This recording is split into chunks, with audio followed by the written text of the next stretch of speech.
All right, what's going on? Welcome back to Madrid, day 2. We've got so much going on at the moment. Cilic is 2 points away from the win. Then we get this match underway. Eala's going to play. We just watched Sonmez play, and she fought through to win. Berrettini's coming up soon. Udvardy just took out Birrell in a very weird scoreline. Dasher is playing at the moment as well. Who else playing today? Cilic is playing right now. Hurkacz is playing today. Hodar is playing today on the men's side. Pliskova is playing today in her return to clay court tennis, I feel like since forever. So yeah, all is happening. Now, we're watching this one. Pavlyuchenkova literally won the qualifier match yesterday. She hasn't... they've never played before. This is the first time meeting. Pavlyuchenkova, though, is not a slouch on the clay. She made a French Open final in 21. She actually was very competitive against Krejcikova in that random event at the time. Took out Raducanu in the quarters to make the final eventually.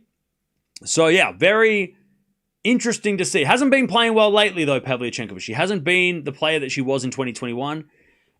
So, yeah. Eala needs wins. We know that. Eala on clay hasn't... She's been unlucky, right? You play Ostapenko, you play Fernandez. Fernandez almost took out Raducanu last week, who won the whole thing. So, hopefully, for Eala's clay court swing, this is a match that she can get a win, because she should be able to win this match. She's the favorite.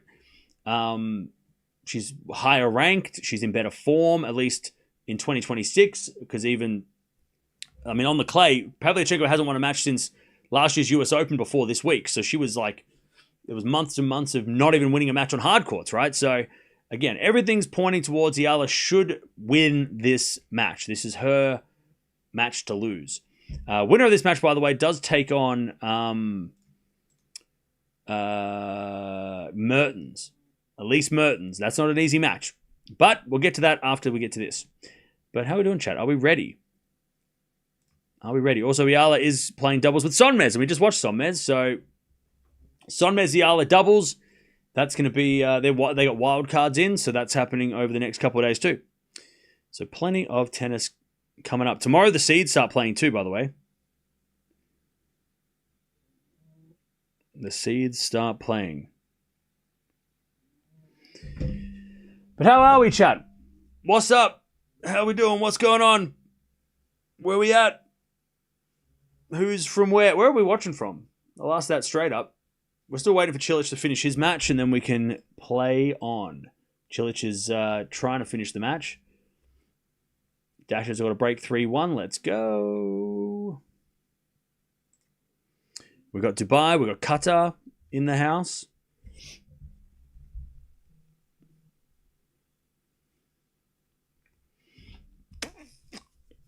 Yeah, Pavlyuchenkova 2 sets, you reckon? Okay.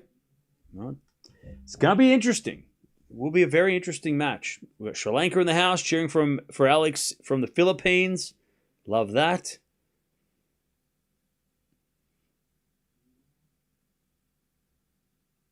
We've got Ireland in the house. We've got probably Germany in the house. City of Love. Where's that? Vegas?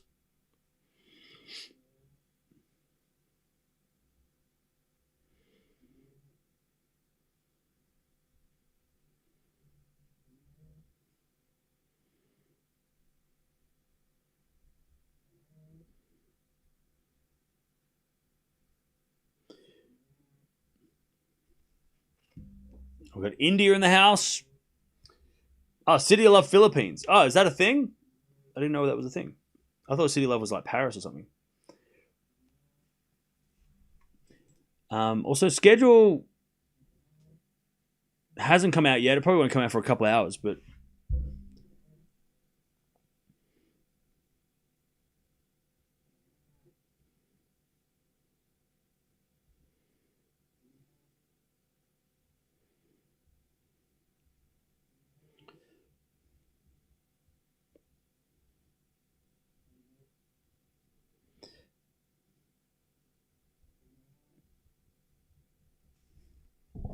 We've got Nigeria in the house. Bergs hold against Cilic. 5-4 now, okay?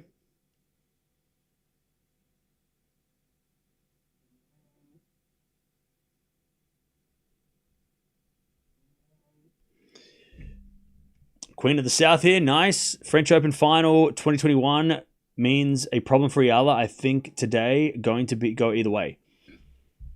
Yeah, well, Eala is the slight favorite in this one. She is the slight favorite in this one.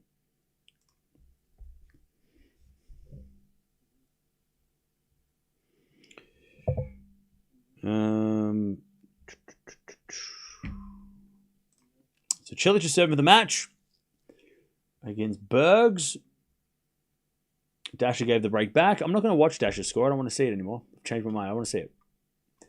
Every time I look at Dasher's score, it changes, so I don't want to see it. I'm good. Also, Bruzet is he just won the first set against Manarino. So there you go. He takes the first. And Jumher and Bellucci are playing as well. And by the way, did everyone get their teams in? Did everybody lock it in? Everybody locked in their teams for this week? Everybody get the deadline in time? Bruzet wins? Nice. Did everybody lock in their teams in time for this Madrid Open?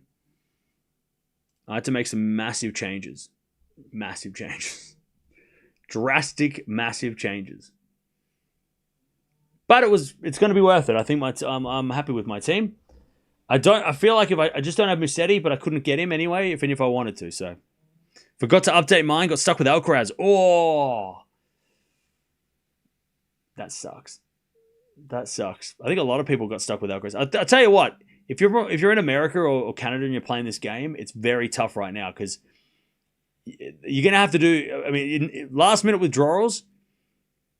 You're going to have to just go to bed and lock your team in and hope for the best. But you had to make that Alcaraz trade 2 days ago. Well, yeah, you can't be hanging on to Alcaraz last minute. He was never going to be here. The second he withdrew, you had to change him with Sinner. If you had the coin. You know what I mean? By the way, chat, we're almost at 200 likes already. Thank you for that. Don't forget to like the video if you haven't already. Otherwise, she would win on this surface against Eala. Probably Yeah, if Pavlyuchenkova wasn't playing so poorly, she'd be the favorite, but she hasn't been playing well, so. Lucky for me, the remaining 7 are all in Madrid. Okay. Well, at least you'll get, as long as you don't have him on bonus ball, but, do you have Sinner? Is Sinner in your team, or? Because if Sinner's in your team, then, maybe it's not a terrible thing. Amanda's out. Yeah, she withdrew. She is not playing. She is not here. I think she has a wrist injury as well, right? Does she have a wrist problem? I think maybe.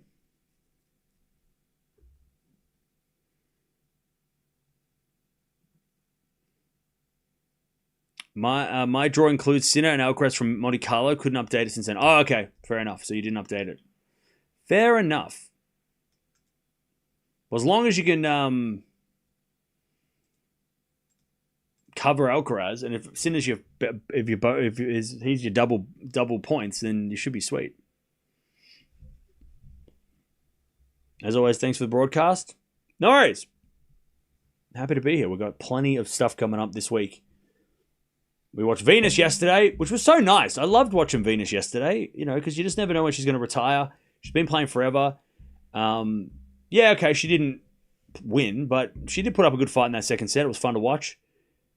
I'm really starting to like watching Sonmez. I think she's just got that she's just the type of player that I like to watch. Those scrappy, defensive, counterpunching types with a bit of fire in their raw. And now watching Eala. I don't know what we watch after this. There are so many options. But I don't know what we're going to watch. Tomorrow, I don't know who's going to play. We might watch Sabalenka. We might watch Cilic wins. All right, we're going to get started soon. Swiatek might be on tomorrow. Osaka. So there's a lot of options tomorrow to see who we watch. On the men's side of things, it's pretty slim pickings first round. Besides like Berrettini right now and Hurkacz and I mean tomorrow I guess Monfils is playing tomorrow, so if it works we might put him in. Tsitsipas is playing tomorrow, but on the men's side of things it's pretty quiet tomorrow. But on the ladies' side, yeah, we've got potentially we've got Swiatek, we've got Sabalenka, Osaka, Palini. Andreeva might play tomorrow. So, yeah. So, tomorrow's going to be pretty busy on the WTA side. On the men's side, we'll see what happens. Cilic beating Bergs, that's huge. Why is it delayed? Because the men's match beforehand is just wrapping up. But it's starting. It should be starting very, very soon. Within the next 10 minutes. Fonseca's not playing tomorrow, unfortunately, but hopefully soon. Hopefully he'll be on. So wait, if it's a bottom half tomorrow, then he'll be on Friday. I think. Pretty sure.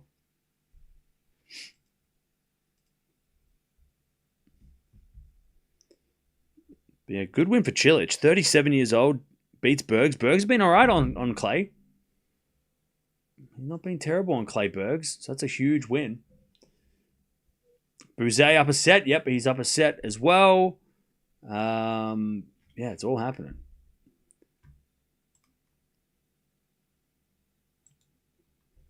What else is going on? Rosé just won 6-love in the third. Yeah, Cilic just got the win. So, yeah. Having Cilic in your team would have been pretty good. Cam keeps missing my comment. About what? Oh, Cilic Fonseca second round. That's crazy.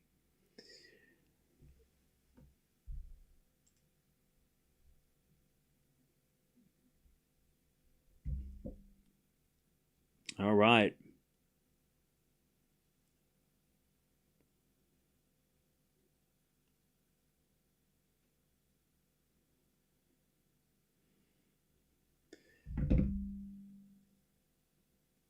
Delay in game requires to spray the courts. Yeah. Don't worry, they're going to be coming on in probably the next 5-10 minutes. With Cilic goes off, he does the interviews, he leaves, and then Eala will be introduced onto the court. So, yeah, it's going to be coming on in about 5-10 minutes. It's only delayed by half an hour. It's not that bad. Remember, tennis doesn't start on time if they're not first, all right? If you're not the first match on, it won't start on time. It sucks too because I was this close to picking Cilic. I picked Bergs. Should have picked Cilic. How are my predictions going? Hang on. Yeah, I picked Brooksby over Nava. Bad idea. And I picked Bergs over Cilic. I was this close to picking Cilic. And I've got Jumher, Bouzet, Taranti, Hodar, and Mahach.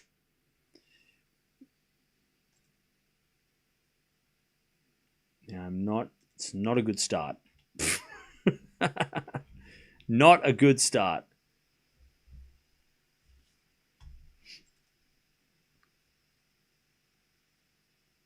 We can't update the draw for 2 weeks? What do you mean the draw?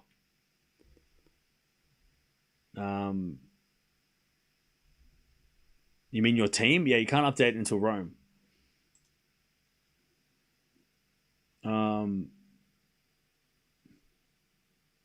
Oh wait, you can actually start making changes to your team for Rome, but I wouldn't do it. It's 2 weeks away. Don't do it. Do not.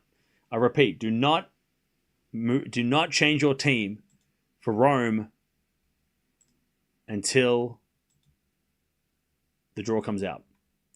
You should do that. Never change your team until the draw comes out, unless there's a price change that you want to cash in on.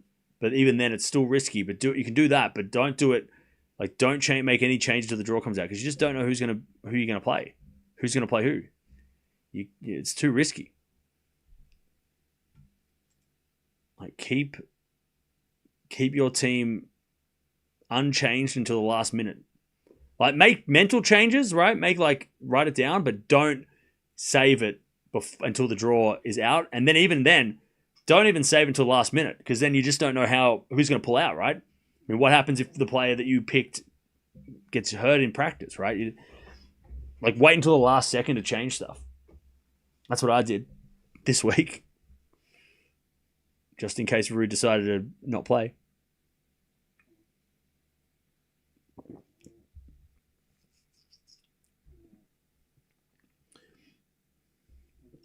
All right, but these players are about to walk out on court, and we are about to start off this match.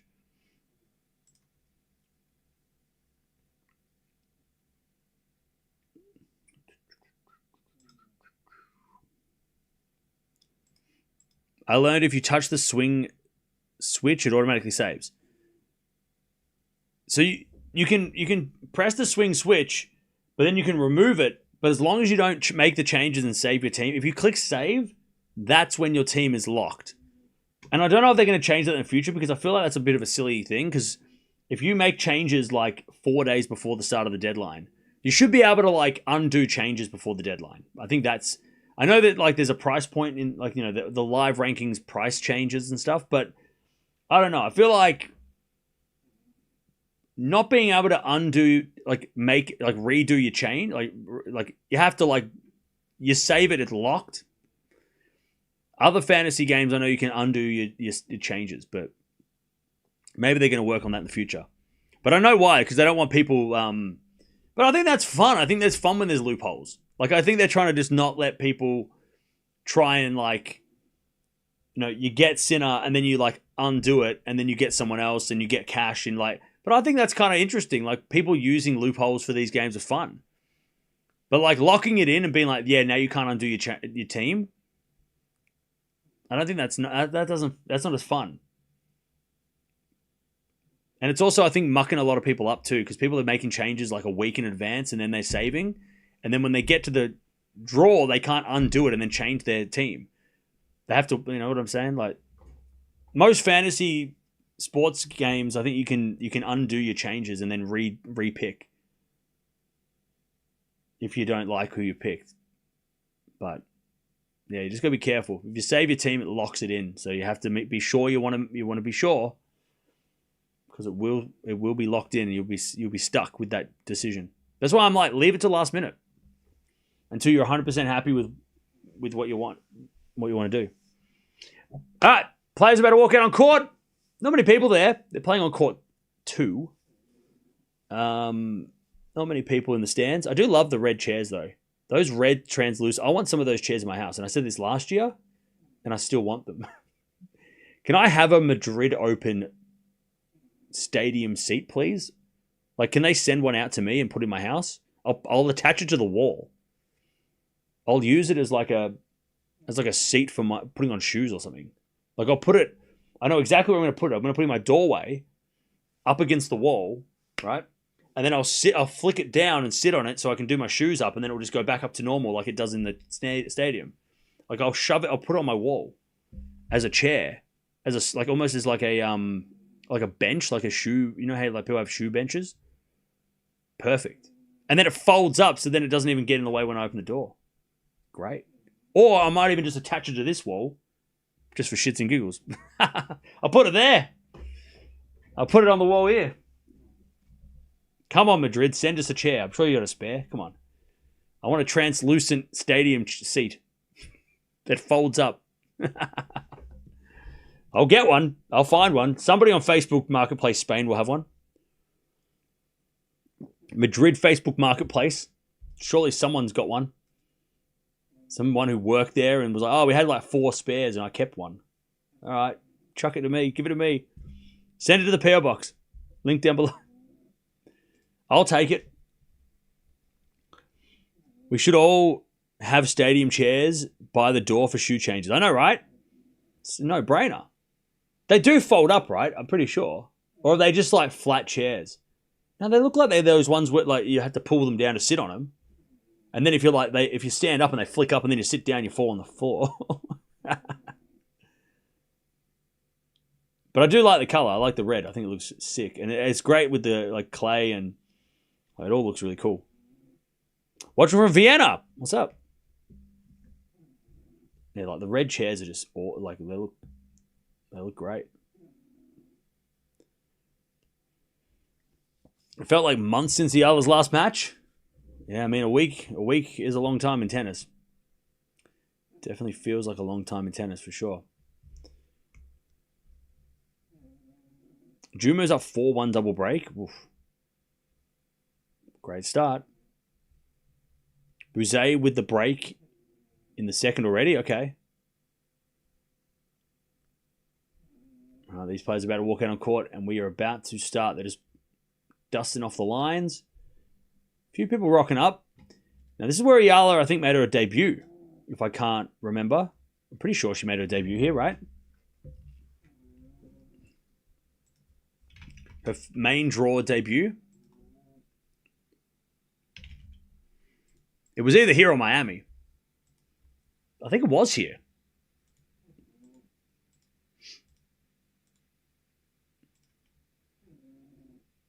No, it was Miami. Oh, sorry, that wasn't main draw. That was... Yeah. Oh, no. I'm sorry, it was Miami. No, it was not. It was Cluj. It was Romania. Back in 2021. None of the above. That's the answer. None of the above.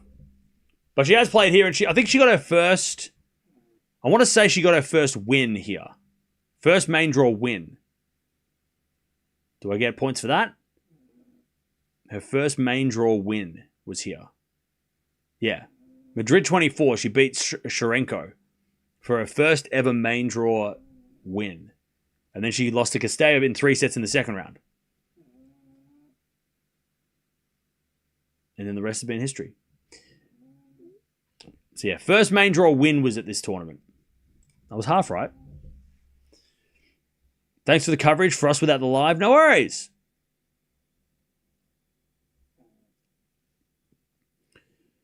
I wish I had Bouzet on the bench. Oh, no, right. He was definitely on my radar. Him, Kapriva, those kind of guys, like those, but they're all like 3 coins, so it's not like they're cheap. You can go Berrettini, who's cheaper, and it would be better anyway. I think she also won her first round last year. She did. And then she ended up losing in the second to Swiatek in 3 sets. So, like, this venue has been a good place for Eala. You know, who's not super comfortable on the clay. But in Madrid she is. She doesn't mind playing here.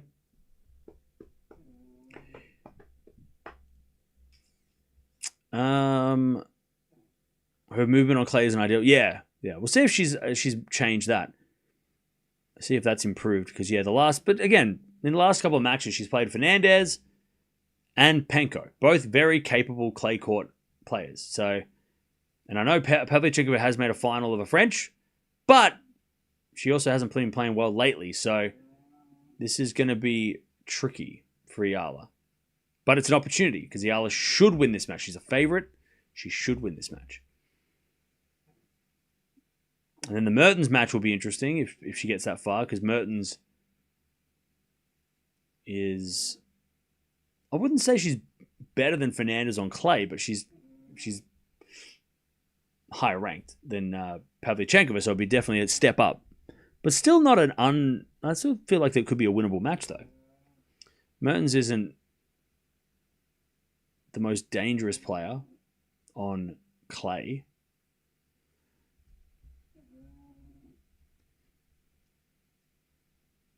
I hope Eala feels more comfortable sliding on the clay now. Yeah, we'll keep an eye on that, because that's been the big thing about her clay tennis has been that trouble sliding around, the timing of the slide, really, the balance and timing of trying to slide into the shots. She's been, sort of not doing that, not feeling as comfortable to do that.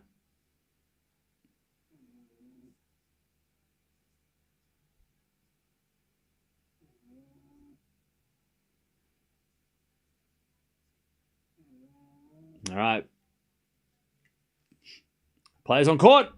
Pavlyuchenkova came through the qualies yesterday, so she's got 2 wins under her belt already. She took out the number 1 seed, Starab Dubtseva, in a 3-setter yesterday. and took out Tomova as well in the first round of quali. So a couple of good wins there. Starapdupseva got a lucky loser shot anyway, so she's in the draw anyway. But yeah, Pavlyuchenkova that was a solid win against Starapdupseva. Starapdupseva, by the way, will take on Uchiyama up the top of the draw where Sabalenka is. So fun. But before that, Pavlyuchenkova was on like a 10-match losing streak. So, and it dates all the way back to last year's US Open. So hadn't won a match for a long time until this week.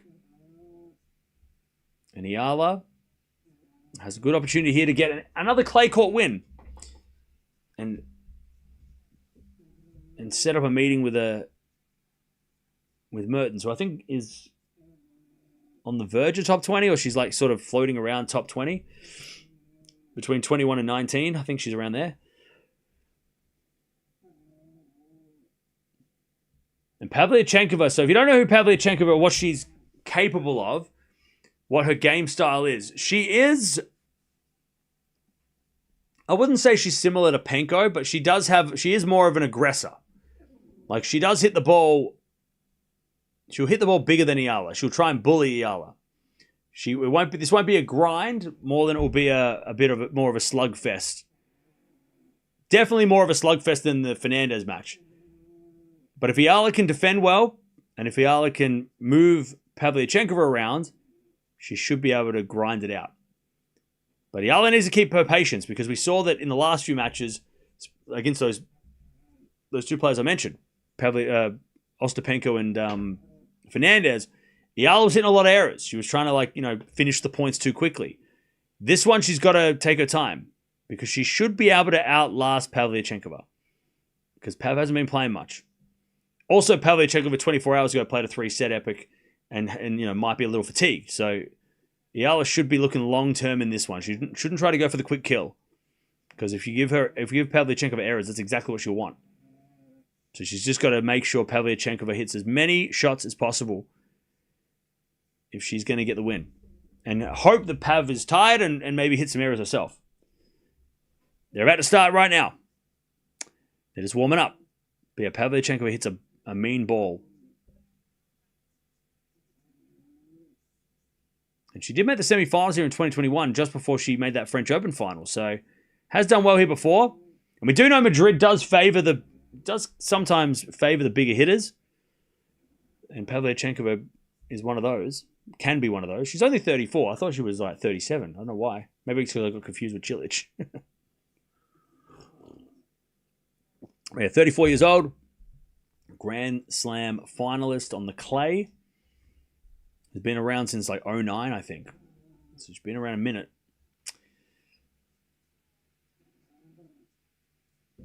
But has dropped off in recent times. The last win that she had in a main draw of an event, I think, was against Azarenka back in New York. No, she lost to Azarenka in New York. She beat Yastremska first round of the US Open in a 3-set epic, and then lost to Azarenka. And then before that, it was a Wimbledon. She made the Wimbledon quarters last year. How did I forget that? Yeah, she made the quarters of Wimbledon last year, lost to Anisimova. Jeez, there you go. See? Short-term memory for tennis. Just last main draw clay court win was actually in Rome last year, where she beat Bolter. Ended up losing to Kenin in the second round. She also lost to Zhang at the first round of the French Open last year. Very tough first round. Last year's Madrid, she lost to Sevastova, who was unseeded at the time. But yeah, 12 months ago, she was in the top 50. And now she's outside the top 100 after struggling. She's lost a lot of matches. I mean, she lost. Did she do well at the Australian Open last year? Yeah, she made the quarters of the Australian Open and the Wimbledon last year. Phenomenal. Top 30 after Wimbledon last year, and now has dropped. So that's not terrible. Lost to Sabalenka at the Australian Open, and then lost to Anisimova at Wimbledon. So lost to the eventual finalist both times. Why do I not remember this? So Pavlyuchenkova hasn't been great lately, but God, she had a good year last year up until Wimbledon. And then after Wimbledon, she won one match. So that's not great. But that first half of the season, she was on fire.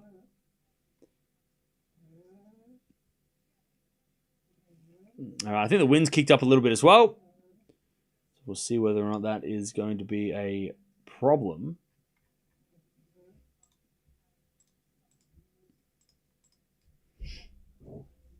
Ten years ago, Pavlyuchenkova versus Bencic was my first ever live match I was attending. Hey, nice. Oh, yeah, Starabdivseva got a lucky loser.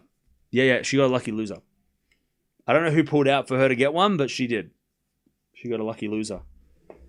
Spot. Pav had some injuries after Wimbledon. Fair enough. Eala, the slight favourite in this one, according to the probability scale on the screen, which is interesting. Probably makes sense, right? I mean, higher ranked, better form this year. But, former French Open finalist, capable on clay, so Eala's going to have to play well.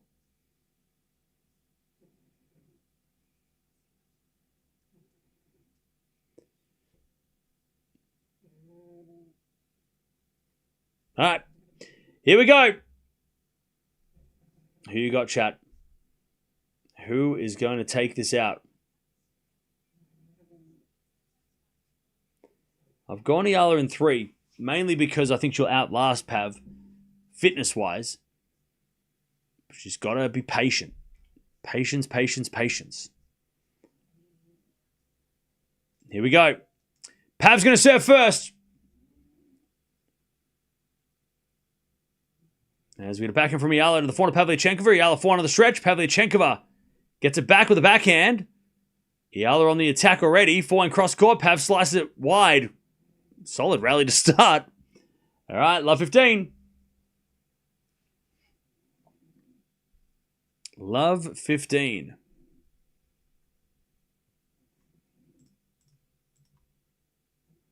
Also, Berrettini, I think, is just starting up as well. So we'll keep an eye on Berrettini against Prismic.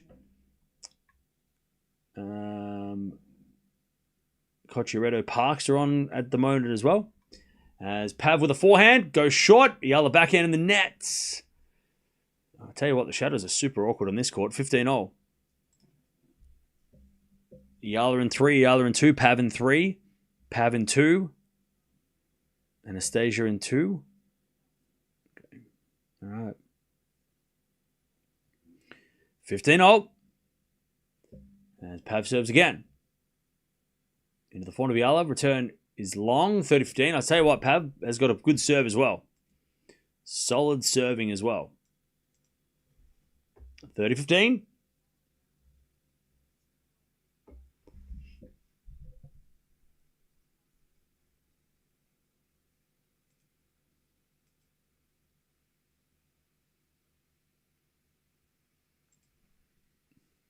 As the return goes backhand of Pav. Eala forehand to the backhand of Pav to the backhand of Eala. Pav with the forehand goes wide. Eala making Pavlyuchenkova run a lot. Scoreboard's messed up. Is it? It's 30-0. No, it's not. It's right. It'll update in a second. Don't worry. 30-0.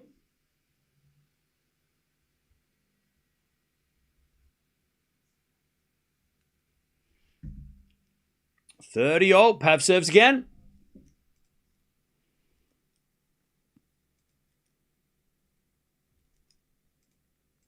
And the return is too strong by Eala. 30-40. Pavlyuchenkova already in trouble. 30-40.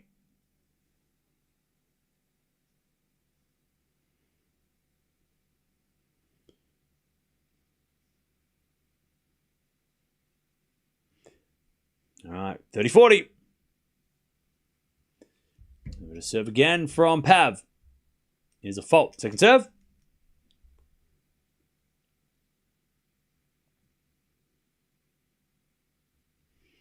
Second serve, Pav. Into the back of Eala. Good return. The forehand of Pavlyuchenkova. Eala backhand is long, and we get back to deuce. We get 2 deuce for the first time. Scoreboard's messed up. What do you mean? It's 30. It was 30. It's deuce. Pavlyuchenkova serving. She's playing Eala. It's deuce. And the first game of the match. I don't know what you're talking about, chat.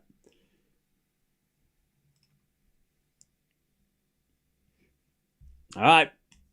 Nice serve by Pav. Advantage Pavlyuchenkova.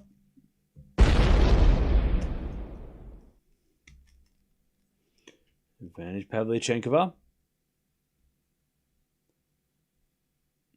First game of the match. Oh, it's good now. It was wrong before. Okay, yeah.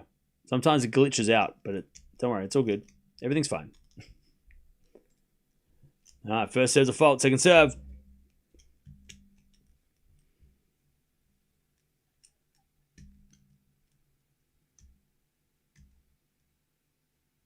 As a return from Eala goes into the back of Pav. Forehand from Eala up the middle.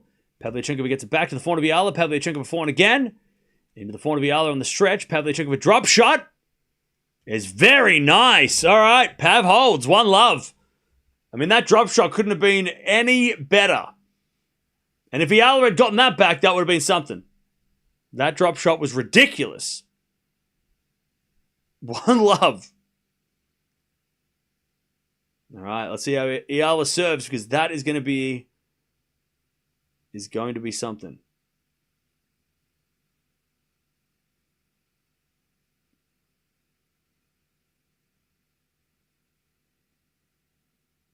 All right, here we go. Let's see what Eala's serve looks like. Because Pav does have a good return, so it's going to be important that she gets serves in.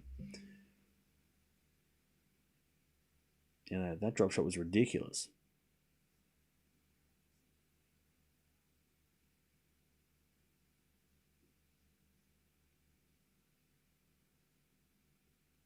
All right, serve again from Eala. Here's a fault. Second serve. Second serve.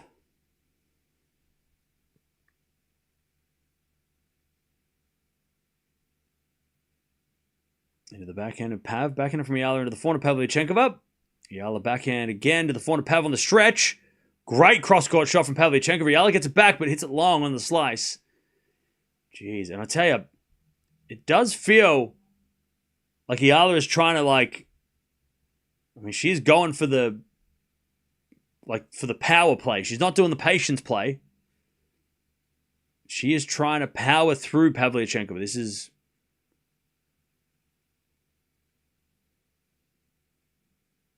I mean, we'll see what happens. Love 15. Like, she's trying to play fire with fire. As Pavlyuchenkova on the attack, hits it in the net, and it's 15-0. I mean, look, obviously Eala doesn't want to get bullied, but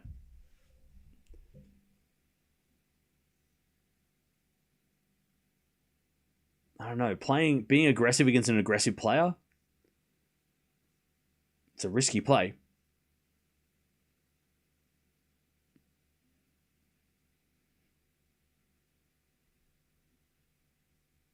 All right, as we get a fault, second serve.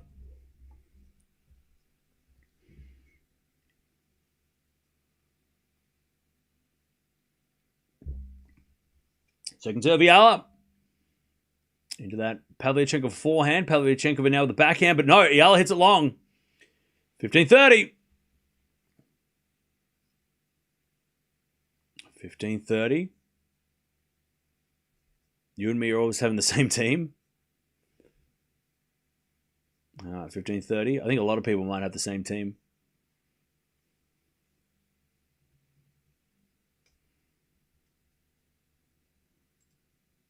All right, backhand return. The forehand of Eala up the line to the forehand of Pavlyuchenkova. Eala backhand. Again to the forehand of Pavlyuchenkova, but she hits it wide and it's 30-0. Eala needs to redirect the power, not trying to match it. I agree. She needs to use Pavlyuchenkova's power. And yeah, she does have to move Pavlyuchenkova around. Like, that is definitely a play, but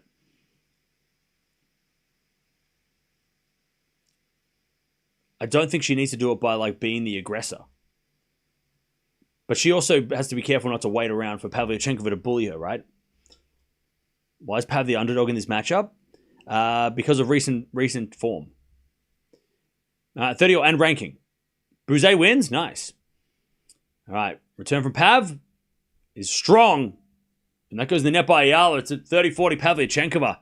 See, that's going to be a big difference in this match, is these two have totally different serves. Pav's serve is a weapon. Eala's serve can be a vulnerability. And Pavlyuchenkova can hit a return. So Eala's serve, she needs to get first serves in. That's a first serve to the back of the Pav. One from Eala up the line is a winner. There you go. That was more placement than power. That was much smarter. Much better. All right. Deuce.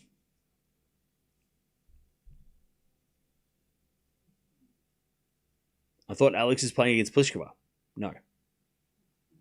They're in the same area of the draw, but they're not playing each other. No. All right. First serve is a fault. Second serve.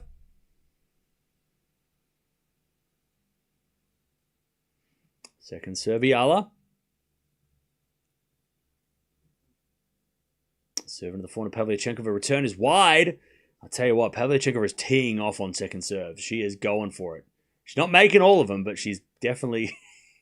she's like, if you miss a first serve, I'm going to smack the crap out of this ball. She is making her game plan very, very obvious. As Eala serves the fault second serve. She is like, if you're going to hit a second serve, I'm going to hit a massive return. Be ready. Serve. Into the back of Pav. Good return. Eala gets it back. Pav up the line. Too good. Pav's playing like Penko. Like when Pavlyuchenkova hits it in, it's Ostapenko. Like she is hitting like Penko when it's going in. Beautiful shot up the line. Back to deuce. Pavlyuchenkova is hitting clean.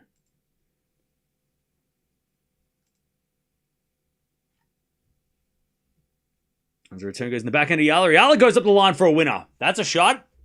All right, advantage Eala. Advantage Eala.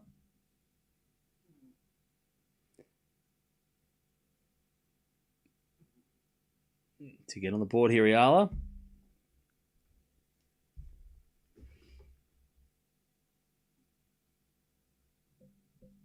Serve is a fault. Second serve.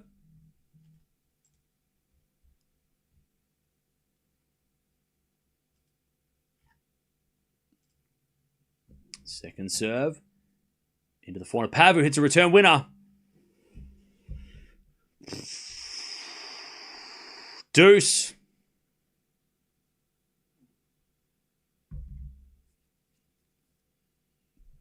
Beautiful return there from Pav again.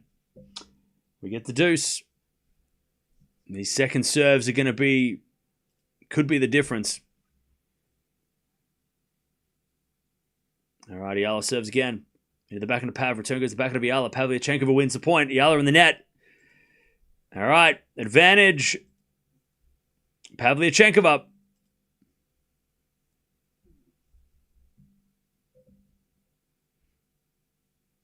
Pavlyuchenkova to take the early break, 11 minutes in.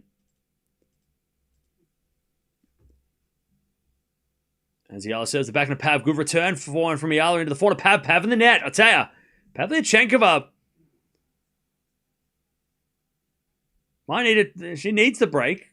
Eala's not. I mean, Eala might start getting first serves in, and Pavlyuchenkova might start getting annoyed. She's got to take these chances, Pav, if she's going to put those doubts in Eala's mind. Pav could get tired as this match goes on too, yeah. So it's very important that she gets off to a good start. Because she had a tough match yesterday. Backhand from Pav into the backhand of Eala. Pavlyuchenkova forehand on the stretch. Goes wide. Advantage Eala. Advantage Eala to take the first game of the night or the day on her side of the court. Advantage Eala.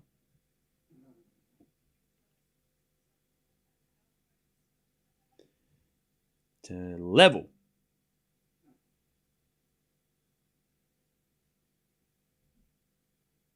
As the return goes back in the Pav, drop shot in the net, and Eala holds. 1-1.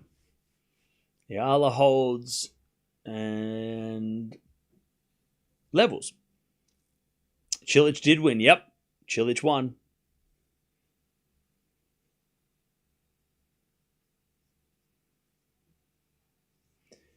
All right. 1-1.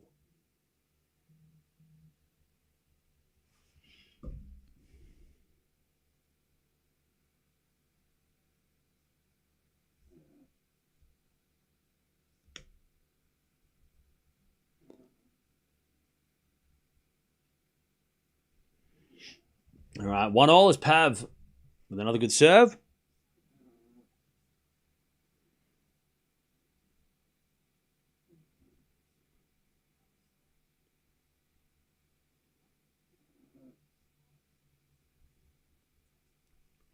All right. 15 love. And we get a fault second serve.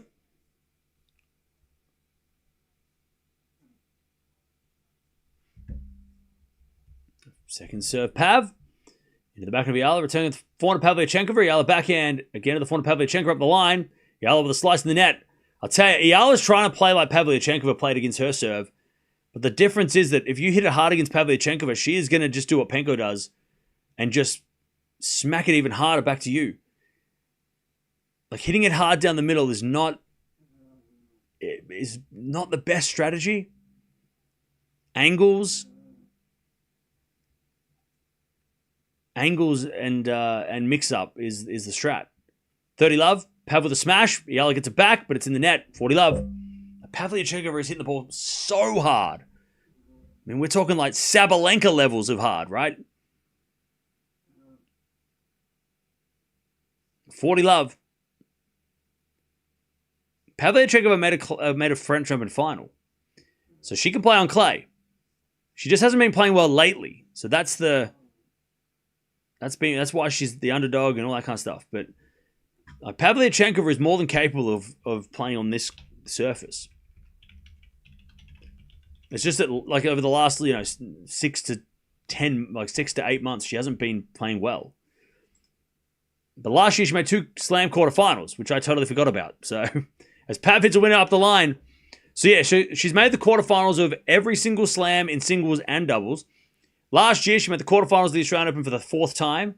2nd time at Wimbledon. She made a French Open final back in 2021. She made the US Open 2011 quarterfinals as well. So yeah, more than capable player. I mean, very good career. She's kind of a bit of a quarterfinal queen besides that one French Open. She also made the quarters of the French Open 2023. So backed up that final with a quarterfinal. So again, very, very capable of making it. She's made 3 quarterfinals of the French as well. Second most. It's her best Grand Slam because of that final, but second most successful tournament based on quarterfinals or more. She did make the semis here back in 21 as well. And this is one of her most successful 1,000 events. Made the quarterfinals back in 2011 as well.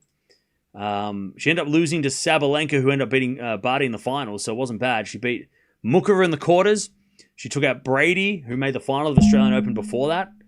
She also took out Pliskova and Keys. So to make it to that semi-final, she beat Keys, Pliskova, Brady, Mukova, and then lost to Sabalenka. I mean, not a bad run. No wonder she made the French Open final 2 weeks or a month later. And then in 2011, when she made the quarters here, she ended up losing to Georges, who ended up losing to Azarenka. But she did beat Wozniacki. She beat Stosur and Bartoli along the way. Two Grand Slam champions, right?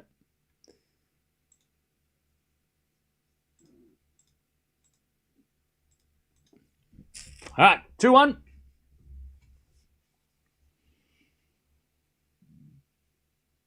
"17 minutes played." Eala's first game was rough. As the return goes in the backhand of Eala, back forehand now from Pav. Eala backhand up the middle. Pavlyuchenkova gets it back with the backhand into the backhand of Eala, and Eala overhits it. Again, that's the thing. When we're talking about trying to go power for power, eventually that happens. Eala's going to make an unforced error because she tries to hit it too hard.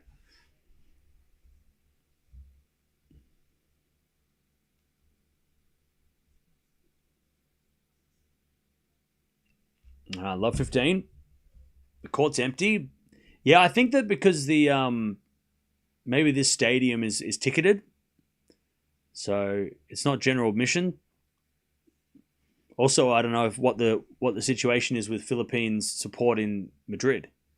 I'm sure there is some, but there's a bit of return now to the forehand of Eala up the line to the forehand of Pav in the net, 15-0.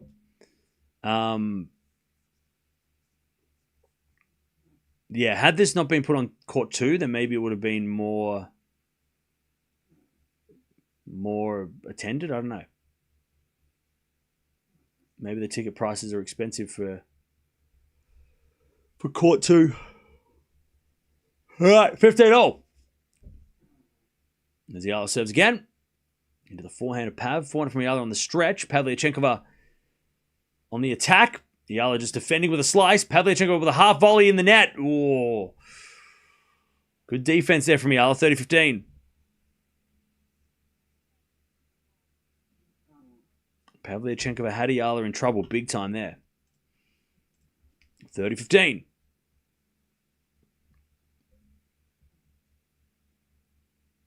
Oh, Pav hit the top of the tape and it didn't drop over, but it was looking like it was going to. I was thinking about it.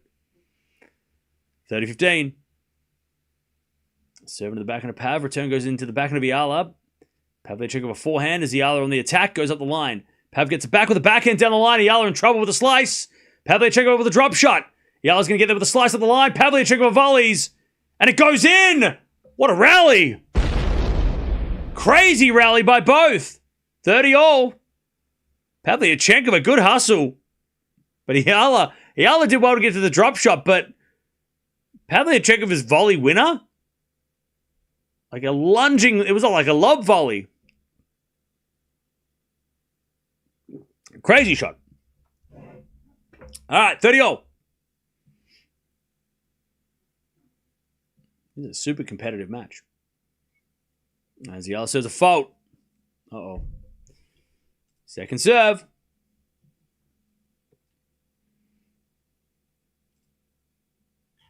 Second serve. Into the backhand of Pavlyuchenkova. Eala backhand to the forehand of Pavlyuchenkova. Into the backhand of Eala on the stretch. She puts up a lob. In comes Pav. But she smacks it in the net. I'll tell you, Pavlyuchenkova is giving Eala a lot of free points. And she kicks the clay. 40-30. Eala's getting some free points from Pav. That was a absolute shocking for. I mean, she could have hit a forehand cross-court winner half the pace, and it would have been fine. Eala is hanging on to this serve at the moment. 40-30. But Pav's giving the 3 points away. Eala serves a fault. Second serve.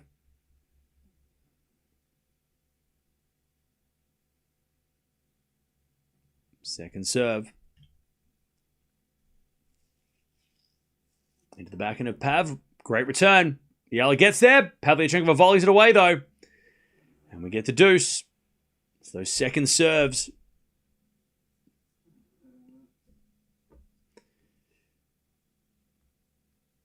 All right, deuce again on the Eala serve.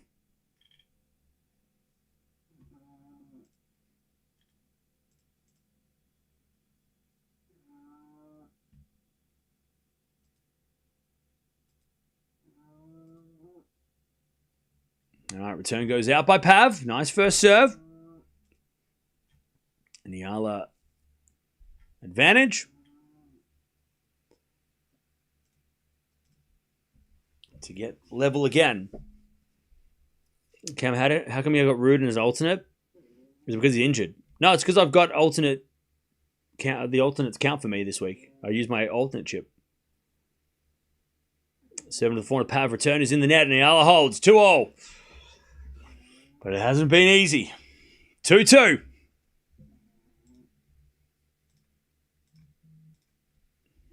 All right, 2-all.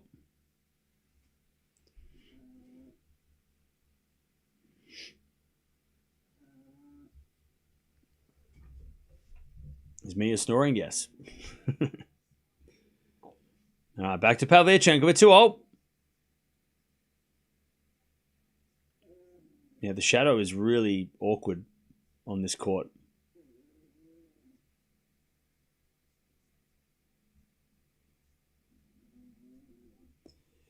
All right, serve again.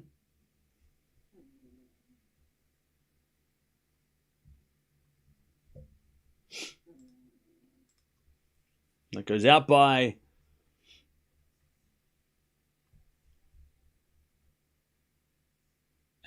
Pav. Love 15.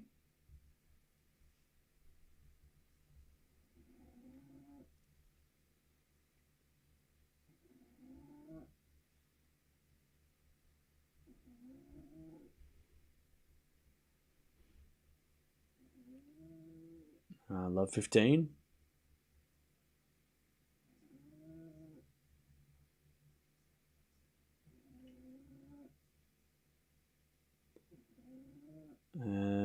Eala returns into the forehand of Pavlyuchenkova. Eala backhand to the backhand of Pav.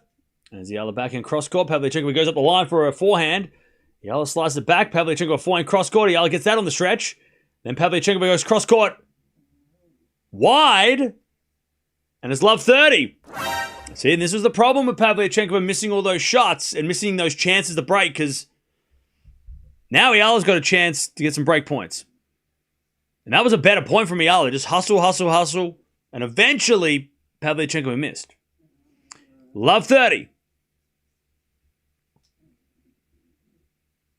Isn't saving the alternate card for Roland Garros better? No, because I'm using the triple bounce on Sinner for that. Or on Alcaraz.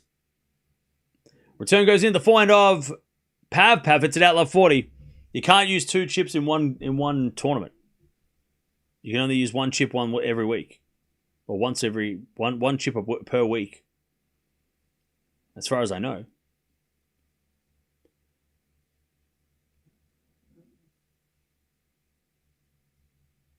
Love 40. Eala to get the break here. And Pav's had her chances. She had a lot of chances in the 2 games. Serving to the back end of Eala. Return goes in front of Pavlyuchenkova. She hits it wide and Eala breaks 3-2. And this is what's the problem with Pav was, even though it was looking easy to break Eala, she needed to take it because Eala's now got the break. All right, 26 minutes, 3-2. Eala with the break. But yeah, I'm using the alternate chip because you can only use 1 chip per event, and I can't use them both for Roland Garros, so that is why. If Eala gets this set, she'll win in straights. By the way, trainer's out for somebody. Is it for Eala? No, Pavlyuchenkova. Pavlyuchenkova's got the trainer. And she's going to go off the court. So Pavlyuchenkova is getting an off-court medical timeout. She did play a marathon match yesterday, did Pav, to get to the main draw. Also, Berrettini, by the way, is down a break. All right, Prismage up 4-2 against Berrettini. And Dasher won the second. Also, Parks is up a break, serving for the set against Cocciaretto. Staraptipseva is about to win the first set. She was the one who she lost to Pav and then got a second chance. So it's all happening. But yeah, Eala gets the break. 3-2. Pavlyuchenkova off the court, getting a medical timeout. Not sure what for, but if it's off the court, then it's usually for something like an abdominal or a hip or something. So we'll keep an eye out when she comes back. What's up? Yeah, Prismage breaks. Berrettini's in a bit of strife. Pavlyuchenkova retired a week ago. Really? Did she retire last week's event? Well, there you go. Did not know that. Yeah, Pavlyuchenkova retired in Dubrovnik Challenger. That was a couple of weeks ago. It was in March, so it was about a month ago. But yeah, she retired 1-11 in the third. I don't know what from, but yeah, she did withdraw from that, and then she hasn't played since until this week. So she took a month off and then come back. Didn't play anything between then and now. Didn't play Indian Wells or Miami. She played Dubai, lost to Krejcikova, then played one challenger match on clay, got injured, and then now here. So yeah, didn't play Indian Wells or Miami in March. Went for a clay challenger instead. Lost first round, injured.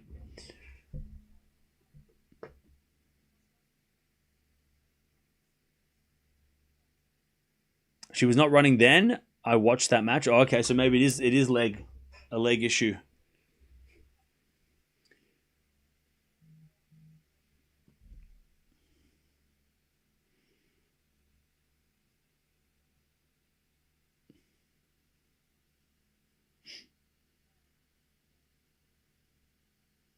All right. So Djokovic is not playing Geneva, but he might get a wild card. Djokovic could get a wild card.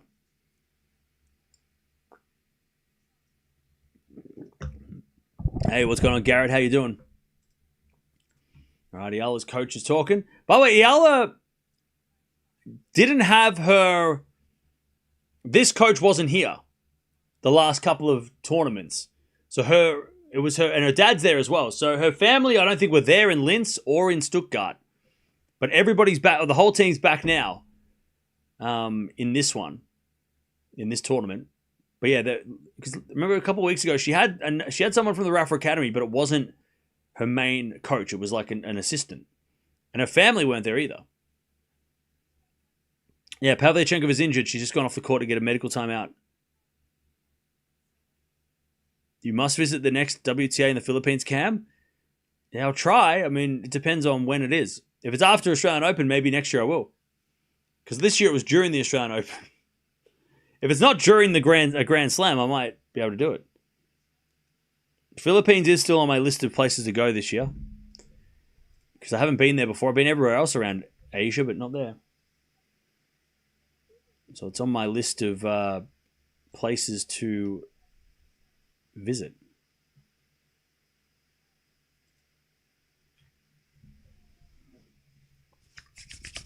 Berrettini's 2-5 down. Ugh. By the way, chat, we're almost at 300k. We're trying to get there by the end of the year. So don't forget to sub if you haven't already.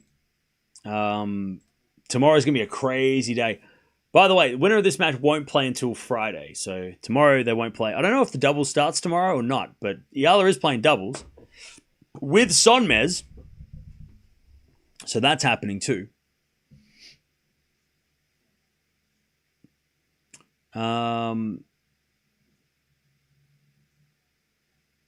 I feel like she doesn't have a main coach and she's rotating coaches. No, she has one main coach for sure.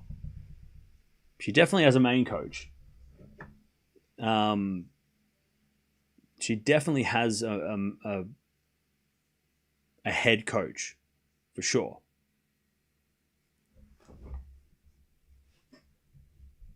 He just wasn't there the last few weeks.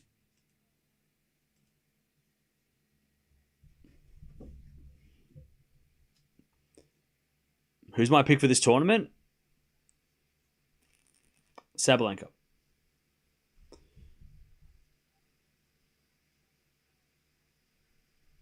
Beaches and tennis, Cam. You'll definitely enjoy it here in the Philippines. I'm sure I will.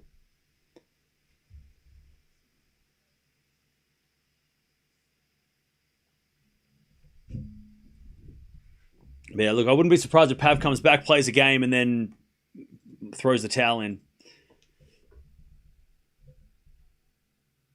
I don't think Pavlyuchenkova is going to risk getting more injured before a Grand Slam. She's going to have to play qualies of the French too, unless she gets a wild card. She might get a wild card, former finalist, but depends on the French wild cards. So I don't know if Pav's going to play this whole match, to be honest.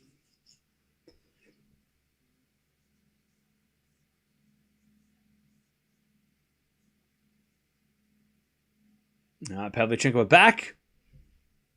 No visible signs of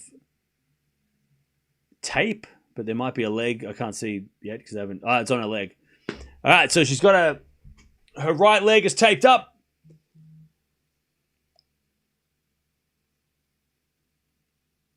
Right leg is taped. And Eala just got the break. So let's see what happens next.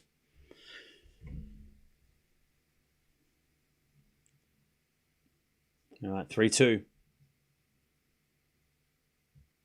Eala with the break, but she has struggled on serve both times in this set so far. As Pavlyuchenkova returns it long, and it's 15-love. And Pavlyuchenkova is going to be even more aggressive now because she doesn't want to run. So if the ball doesn't go near her, she's probably not going to move, which means Eala needs to play smart and just push Pavlyuchenkova around. Or at least make her... Don't allow her just to stand there and hit the ball. As Pav returns it into the back of Eala, forehand from Pavlyuchenkova. Into the forehand of Eala, Pavlyuchenkova backhand goes in. And this is the scary part about playing someone who's injured. They're just going to go crazy. They're going to go all out. They're going to just smack the ball. And it could go in, it could go out. Either way, it's frustrating.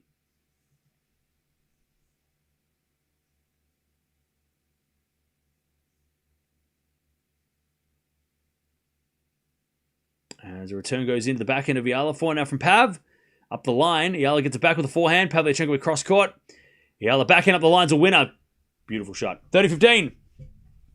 Good play too, Eala. Just counter-punching. Not trying to hit a winner off a crazy shot. Just, defend, and then she gets the short ball and puts it away. 30-15.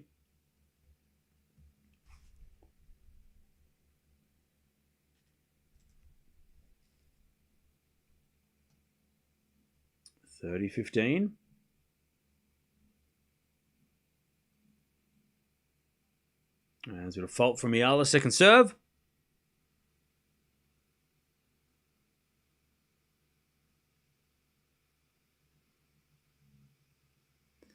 There's a backhand return from Pavlyuchenkova, goes wide, 40-15. She looked down at her leg as well. I don't think Pavlyuchenkova was going to finish this match.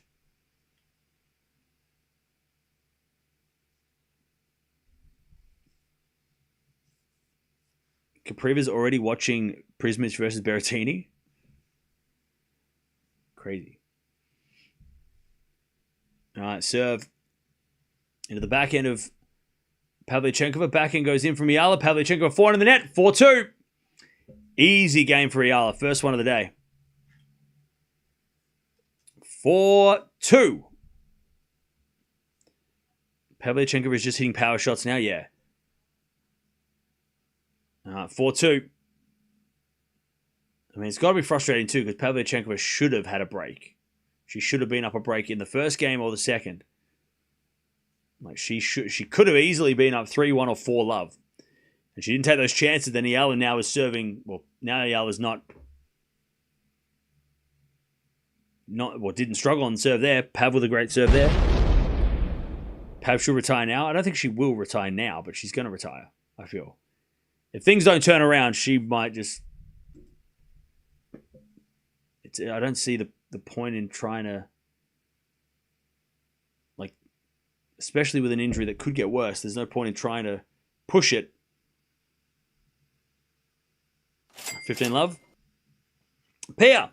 Thanks, Cams, for Alex. Cover. Rooting for Alex. No worries. Thank you, Pia, for the donation. As Pav double faults, 15-all.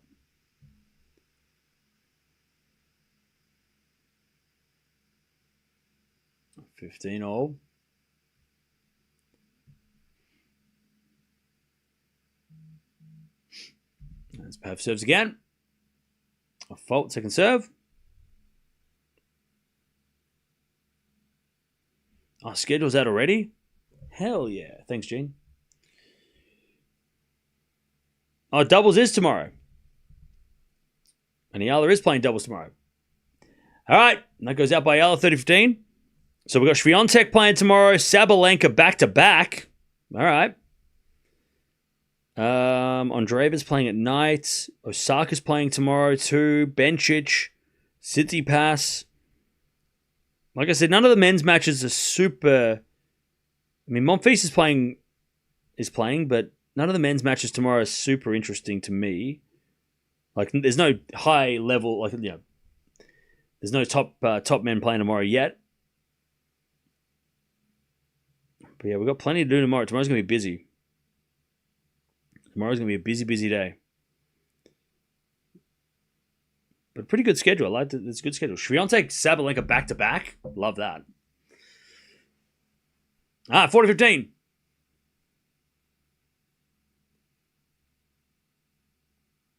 Serving to the back of Eala. Return up the line as a winner. Yeah, Pav's just hitting the serve and just like... If the return doesn't come back to her, she's not moving. 40-30.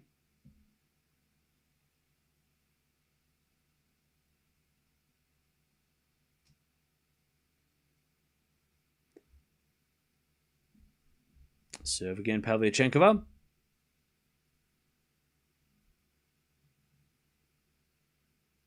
Is a let.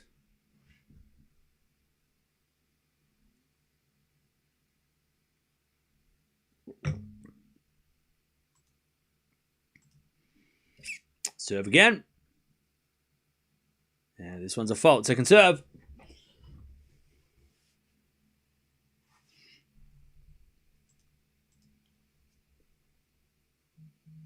Serve goes in the backhand of Eala. Forehand now from Pavlyuchenkova. Eala back on the stretch. Pav.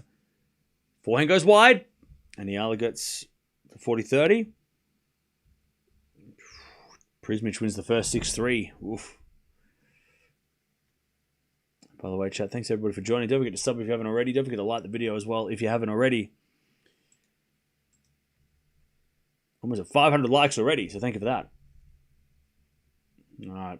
Eala's only hit 2 unforced errors. That is good.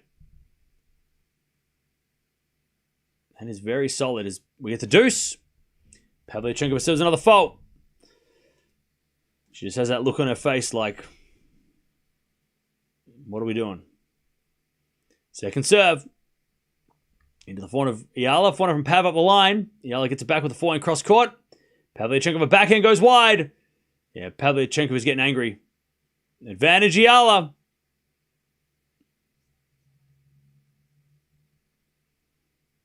To get the double break. Tomanovic medical timeout.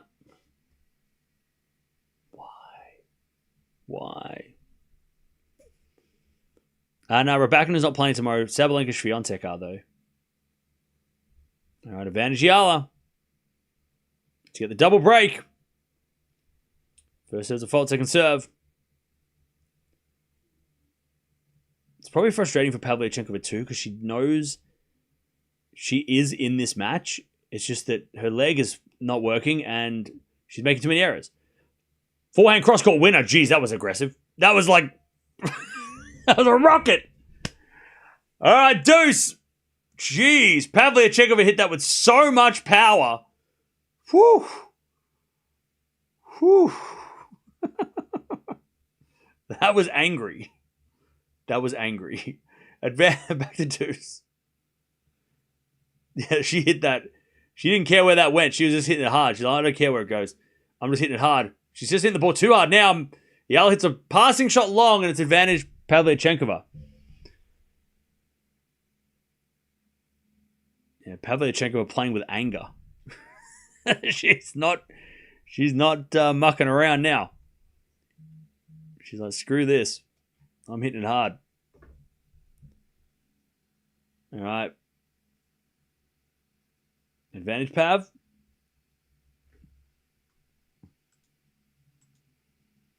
Another fault, second serve.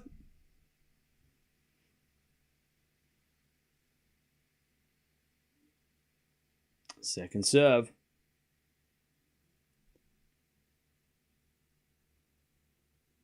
Into the forehand of Eala. Good second serve. All right, Pavlyuchenkova holds. But Eala has the break. 4-3 in this first set. She avoided losing the second serve, or the second break. But here we are. All right, Pavlyuchenkova holds. The trainer's back out on court.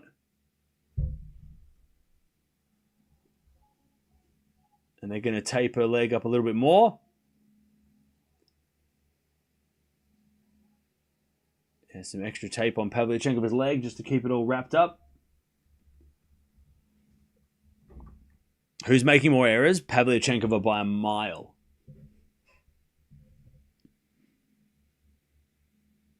So if Pav wins the next 3 games, she can win the set, right? Yes. She's just getting more tape on the leg just to keep it all together.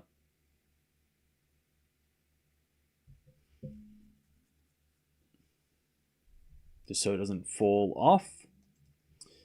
How are we doing, chat? What's going on? When's Sabalenka playing? Tomorrow. Swiatek and Sabalenka are both playing tomorrow, which is exciting.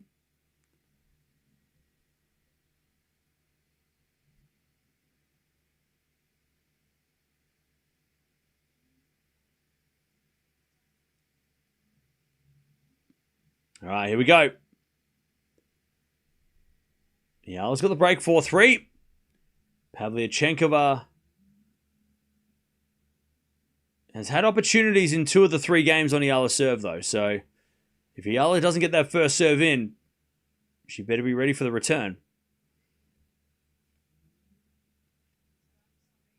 All right, 43 minutes played. All right, Eala serves. A fault. Second serve. Second serve. Into the backhand of Pavlyuchenkova. Good return. Eala backhand goes long and it's love 15. She's just using it as a distraction to distract Alex's mindset. No, I don't think she was. She doesn't need to. I mean, if you're going to do that, you do it in the second set. Jumher took a video replay because he wasn't ready for the underarm serve. That was hilarious. Did it work? Oh, Eala hits it wide. Or did it go in? No, it was wide. Love 30. Eala in trouble here. Chance for Pav to get a break back. Love 30. What, he took a video replay and he won the review? Holy shit. So you can review underarm serves, and if you're not ready... Interesting. Oh, wait, the umpire said it didn't work? Oh, okay. Anyways, 4-4 rally. Now backhand from Eala up the line. Pav's there with her backhand. Into the forehand of Eala. Pavlyuchenkova backhand on the stretch is a moon ball, but I don't think it's going to make the net. It was more of a shank. 15-30.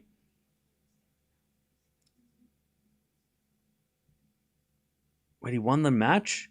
Didn't shake Bellucci's hand. Oh, okay. So wait, who went to the review? So wait, what happened? So what was this review then? 15-30.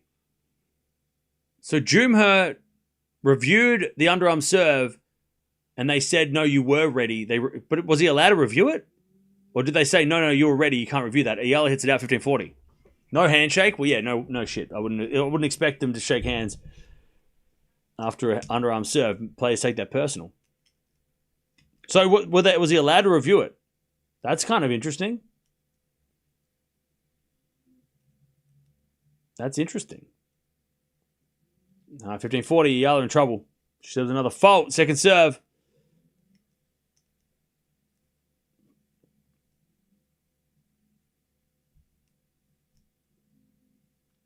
Second serve.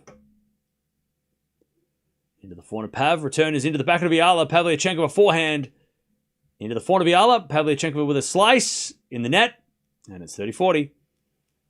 I'll tell you, Pavlyuchenkova in 3 of the 4 Eala service games has been in the game. Had break points or been a chance to get the break. So this is yet another opportunity for Pavlyuchenkova. She needs to take it, otherwise she's going to lose her mind. 30-40. Eala's done well to hang on. She needs first serve.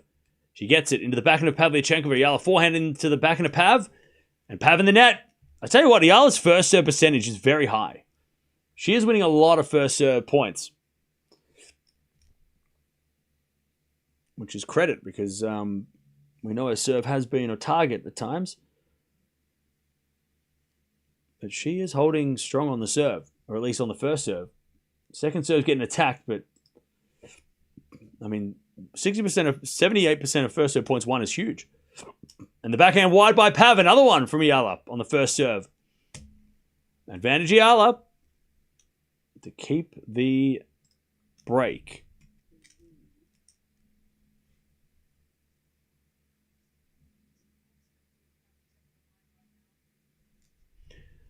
All right, advantage Eala.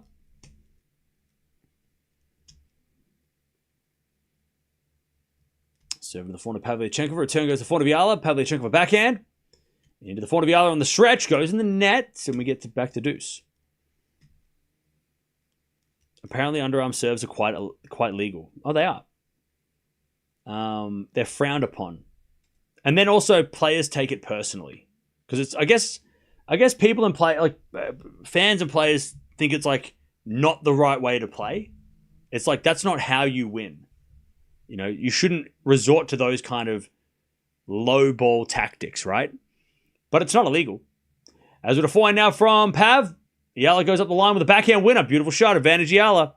You know what I mean? It's one of those things where it's like it's definitely it's definitely legal, but it's seen as like a cheap shot, right? It's a cheap shot. Like, oh, okay, so you couldn't beat me with a proper serve, so you have to go for these cheap shot tactics, right? But I don't mind underarm serves. I mean, they're not if they don't break the rules. I think you got to be ready for anything as a returner, and that's one of the things you have to be ready for. No point in getting upset by it. Pav hits it out. Eala keeps that serve, keeps that break. 5-3, and another tough game, but she gets out of it. She's serving well, Eala. First serve is on point. 5-3. More players should do underarm serves. I feel like more and more players are resorting to that, though. They are doing it. It just doesn't mean people have to be happy with it. You know, if you do an underarm serve, fine, but expect backlash. It's an unpopular shot, right? But I got nothing wrong with it. You want to any way to win legally, it's fine by me. If you want to serve at somebody's body, if you want to hit the ball straight at somebody at the net, fair game. As long as it doesn't, as long as you're not breaking the rules, which you're not, right? Underarm serves are not illegal. Nothing wrong with it. Would I personally do it? Probably not. I mean, I don't think I've hit an underarm serve in any of my matches ever. Maybe as like a joke with a friend, but not in a competitive match. But I'm not. If somebody did that to me, I'd be like, okay, fair game. I shouldn't stand so far behind the baseline. All right, 15 love. Forehand goes in from Eala up the line. Pavlyuchenkova forehand cross court. Eala gets it with the backhand into the forehand of Pav. Slice from Eala. Pavlyuchenkova gets her backhand back in, but Eala's in control with a forehand winner. Beautiful shot. 15-0. Fokina did underarm serve on match point in Wimby. Yeah, I know. It's very interesting.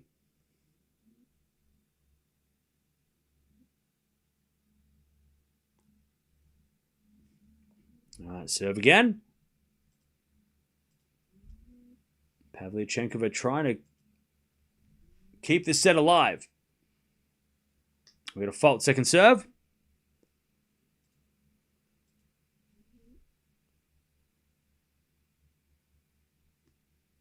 Second serve. As the return goes in the forehand. Pav up the line. Missed it. 15-30. Again, I'm still not convinced that Pavlyuchenkova is going to play this whole match out.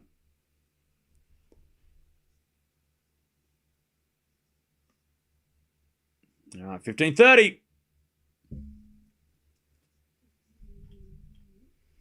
Serve again.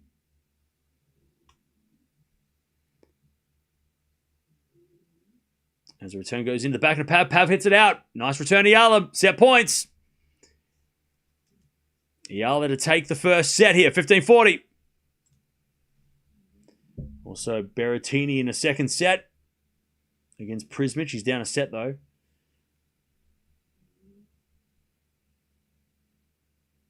Also, Parks is up a set and a break. Winner of this plays Mertens. 15-40. As Pavlyuchenkova serves, a fault. Second serve.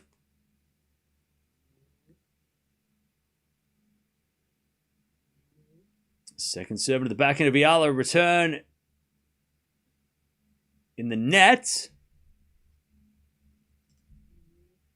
And it's 30-40. Eala still has a set point, though. 30-40. Yeah, underarm serve on clay is definitely more effective as well. All right, 30-40. As Pav serves another fault. Second serve. If Eala wins this set, Pav might retire the second. I agree. If she goes down a break in the second, it might be over. Double fault. There's the set. 6-3 for Eala. It's a weird set. Eala played super solid. I think Pav's going to keep playing. I think she was just saying to the Eala, no, I'm still going to play. Don't worry about it. All right. 6-3 first set. Eala didn't give away many errors. And besides her second serve, which she didn't lose. I mean, she didn't have to hit too many times. Her first serve was definitely holding up strong. So a solid set, considering everything that's going on in this match right now. Yeah, 6 winners, 5 errors, Eala. That's exactly what you want to do. She might need to hit more first serves in because her second serve is definitely the vulnerable point. But 11 winners, 22 errors from Pav. I mean, she's spraying it everywhere. So, no, good set of tennis by Eala. Solid, clean set.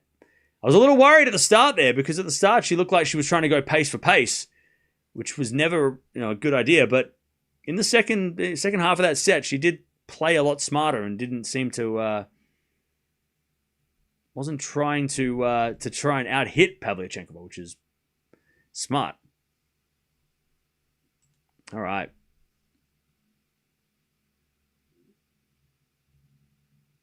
Four and 500 viewers and 71 likes. You need to refresh because we got nearly 700 likes. So, by the way, Chuck, can we get to 1,000 likes by the end of this match? Come on, we can get there. I know we can. We've done it before.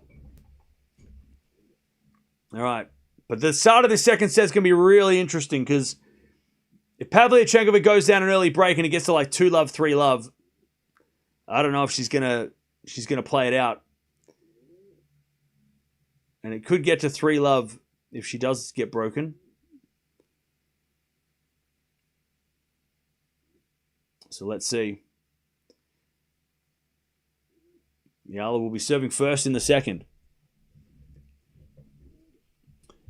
Several players have retired against Eala. Ostapenko, Bolter, Baptiste, Gauff. Will Pav be the latest? Maybe.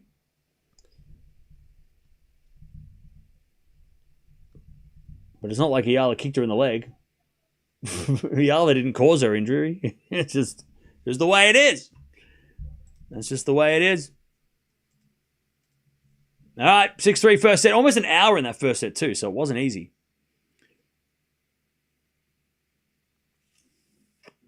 Hodar won his match with an underarm serve. There you go. All right, Eala serving first in the second. These games are crucial for Pavlyuchenkova if she's going to just stay in this match, really.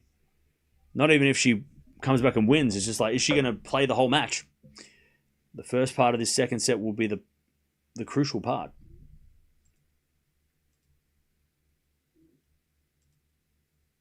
All right, love 15. Pav wins the first point.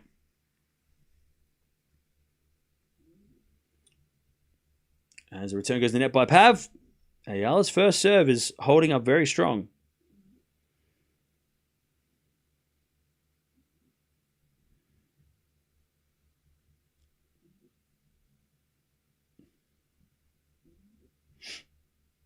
All right, 15-0.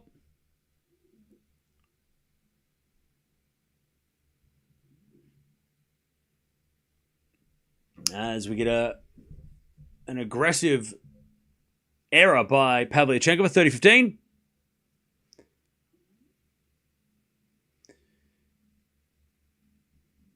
30-15.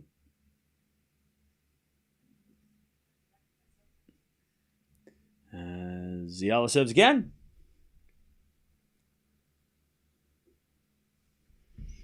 As Eala makes an error that time. Good return from Pav. 30-all. And again, I tell you, Eala hasn't had... I think she's had one game on serve where she's held easily. The other games have either been deuce, break points, or 30-all. So, first serves right now are a must.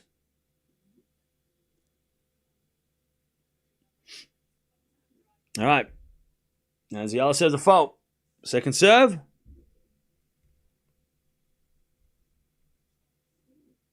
Second serve. Into the backhand of Pav. Good return winner. 30-40 Pavlyuchenkova. She gets a break point. And see if she can do that. She'll stick around. That's a second return winner of the match. By the way, Chad, give me a score prediction. Who's going to win this? What's the score going to be in this set?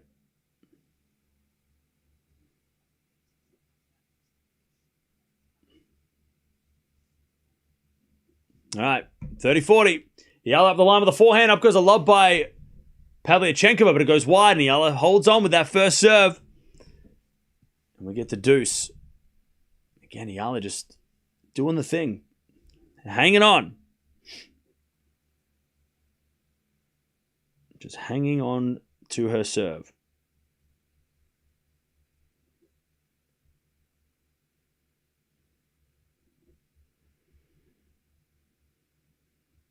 All right. Good serve again from Eala. Advantage Eala to get the first game of the second. Again, Eala's just been clutch on serve, which I don't think we've ever said. She's just been clutch on her serve. Advantage Eala. Serving to the forehand is a let. Advantage Eala.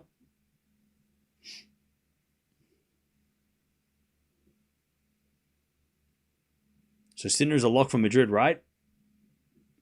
Yes. Pretty much. 95% a lock, yeah. Because there's obviously things happen, but yes. Berrettini's down a set and a break. All right, Eala serves into the forehand of Pav. Pav hits a wide. Eala holds. 1-love. That was a let-off. All right, 1-0. Eala in the second. This is going to be the game that might decide the match, because if Pav gets broken here, we'll see if we get any more tennis. This game could decide the match.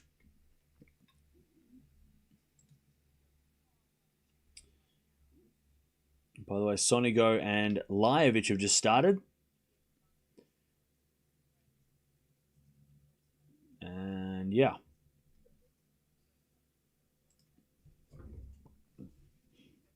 Who else is playing on this court after this? Who else is playing today? Is the real question. What other matches could we watch today, I wonder? It's only like 11 p.m. my time. I'm like, I'm not going to sleep. So Pliskova is playing tonight. You got Hubie playing later. Okay. I mean, I wouldn't mind watching somebody else.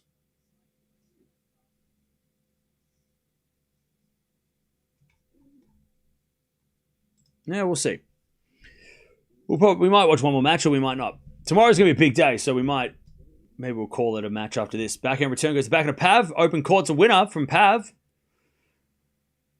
It's only 11. Yeah, it's only 11 p.m. I've been going to bed at like 4 a.m.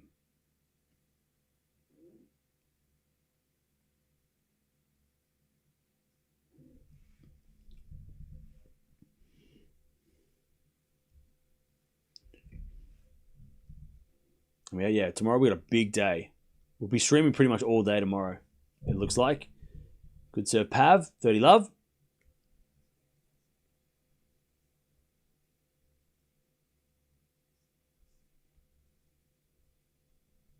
All right, 30-love. Chat, we're almost at 1,000 likes already, so thank you for that. 30-love. Yeah, Raducanu withdrew. Yep. Backhand return from Eala. Pavlyuchenkova gets it back with the backhand. Eala forehand to the forehand of Pav. Eala backhand again to the forehand of Pavlyuchenkova. Eala now with a slice. Goes long. 40 love, Pavlyuchenkova. 40 love.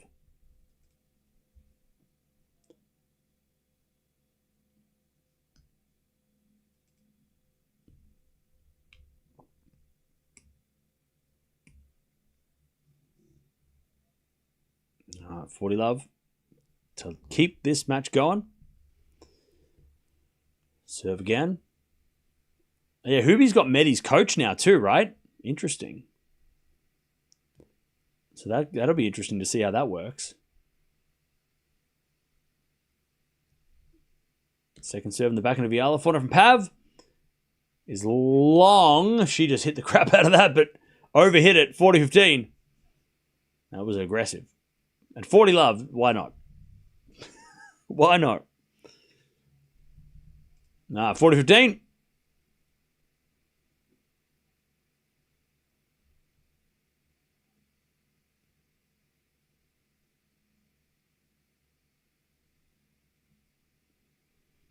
All right, return goes in the forehand of Pav. Pav up the line is wide. And it's 40-30.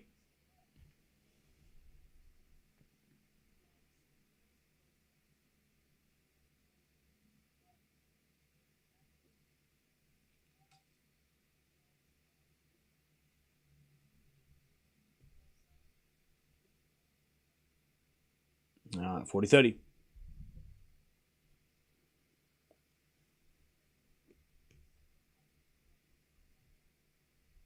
As the return goes in the net, and Pav holds. All right, 1-0 in the second.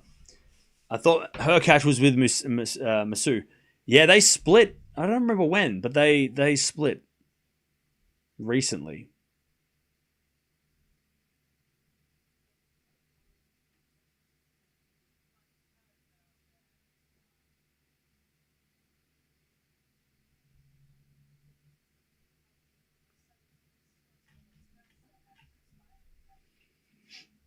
All right. Back to Eala, 1-0. Pavlyuchenkova keeps this match alive. As the return goes to the forehand of Eala, Pavlyuchenkova backhand goes long. 15 love.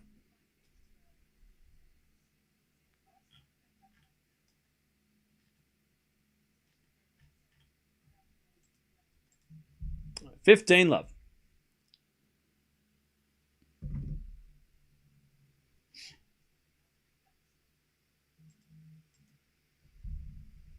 $15 love. As Eala serves again. Eala hasn't been broken for the entire match, by the way.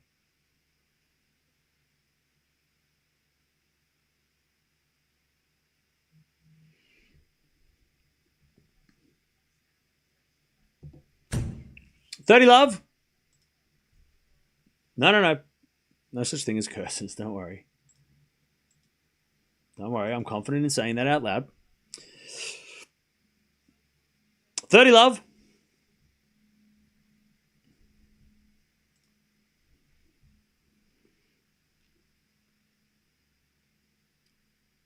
All right. 30 love.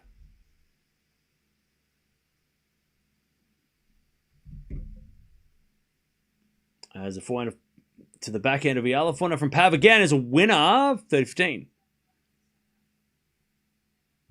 30-15.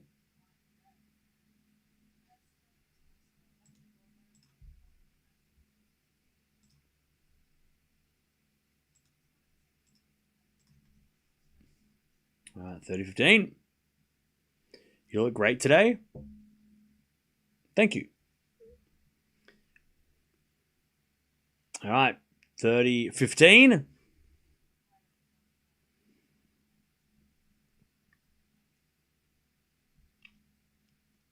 As Eala double faults.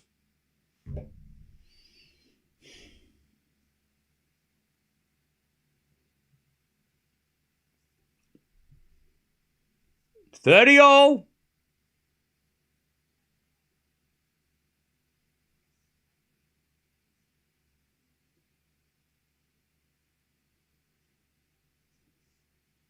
Eala serves again. Another fault. Second serve.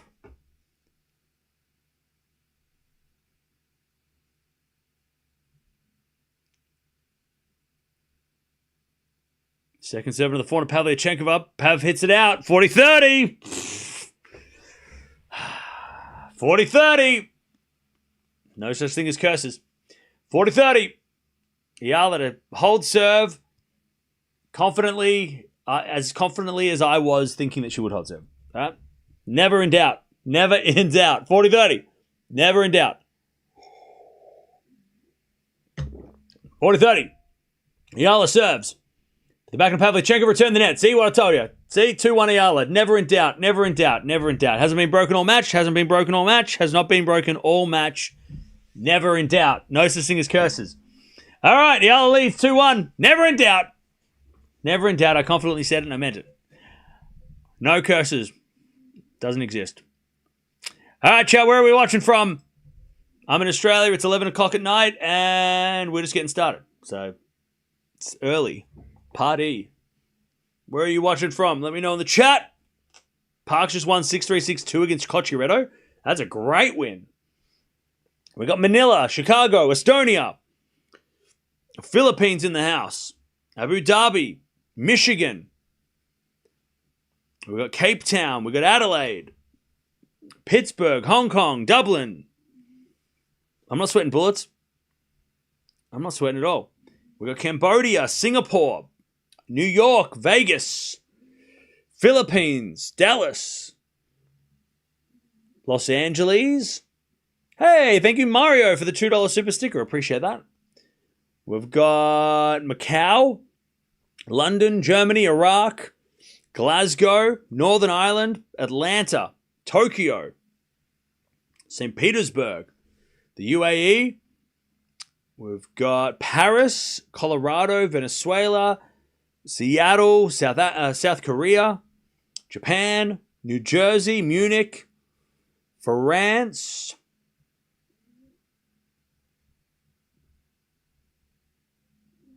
What else we got? We got Missouri, Maryland, Orlando. We got California. All right, 2-1 Eala with a set and the lead in the second.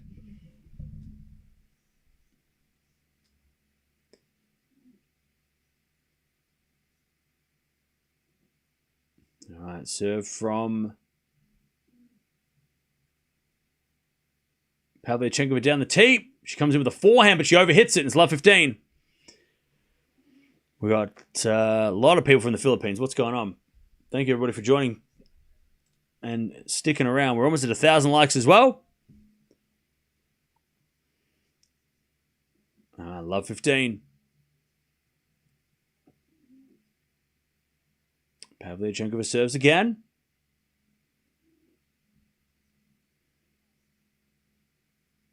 Serve into the backhand of Eala. Return is short. Pav hits it wide again. Love 30. Poor forehands from Pav. It's giving Eala a chance here. Love 30.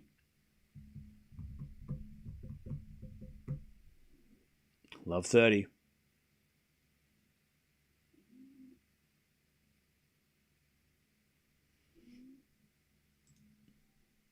As Pav with the forehand up the line. That's out by a mile. Love 40. Jeez, these forehands are completely missed. All right. Love 40. 3 break points for Eala. It's a break in the second. As Pavlyuchenkova serves. A fault. Second serve.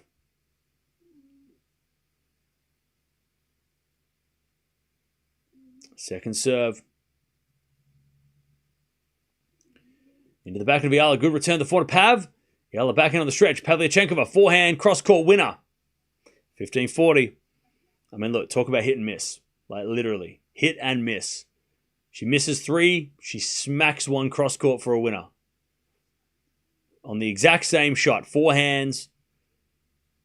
3 go out by a mile. Or so actually, 2 go out by a little bit. 1 goes out by a mile. And then 1 goes for a winner. She serves another fault. Second serve. Second serve.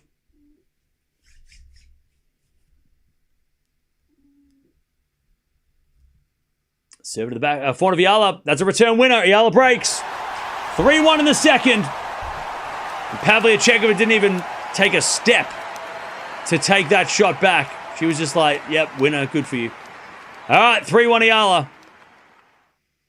She is in control now.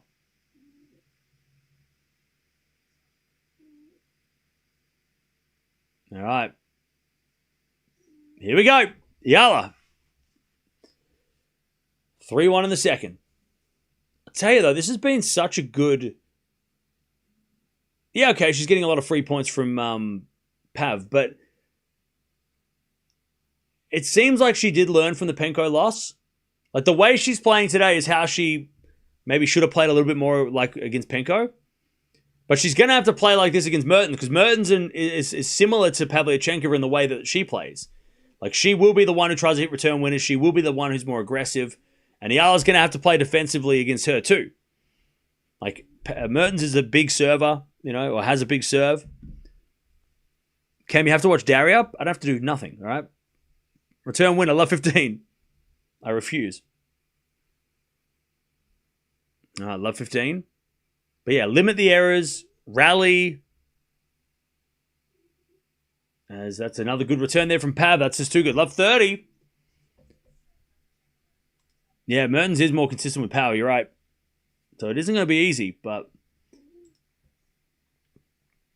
this is a good warm-up for that match. You know, it's much better than having played like a defensive type and then to play Mertens.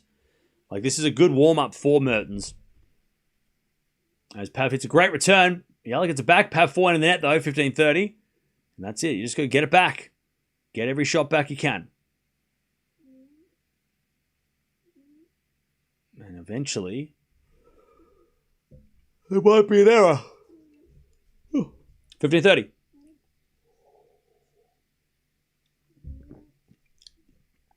All right, serve again.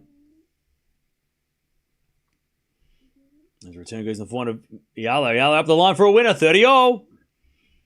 Great play again. Great serve. Beautiful shot from Eala.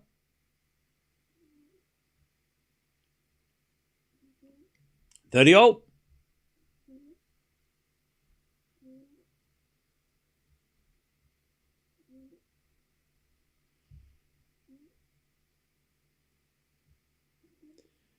Serve again.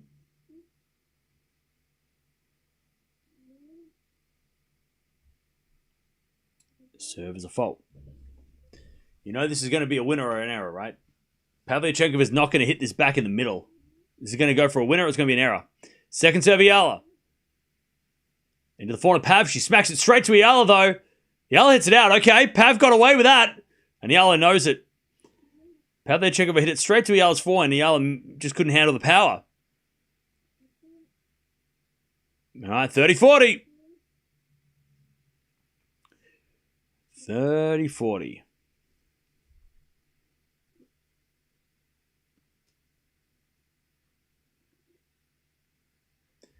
As we return now from Pav, Eala shanks it long. Pavlyuchenkova breaks back. But I didn't say it in that game. I said it the game before where she held, so it doesn't count. That doesn't count. I didn't say it this game. I didn't say Eala hasn't been broken all game. I didn't say that in this game. I said it the game before, and I was talking about that game in particular. It doesn't count. That doesn't count, chat. No, not taking it. 3-2. We're back on serve. Can somebody tell me what Yulia is doing? Which one? Starab Dubseva? She's in a third set. 1-love in the third. Berrettini's in big trouble too, man. He's down a set and a break. 4-2 in the second. Does the comeback start now? Nah, I don't think so.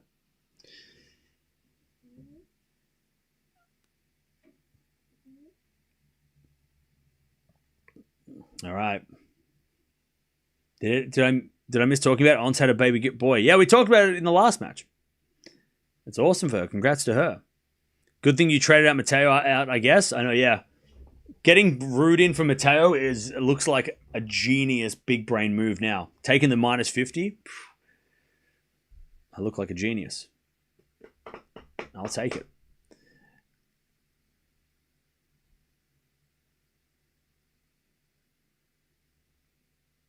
No free points, no party for Eala. Cam hyped her too much for a match Penko.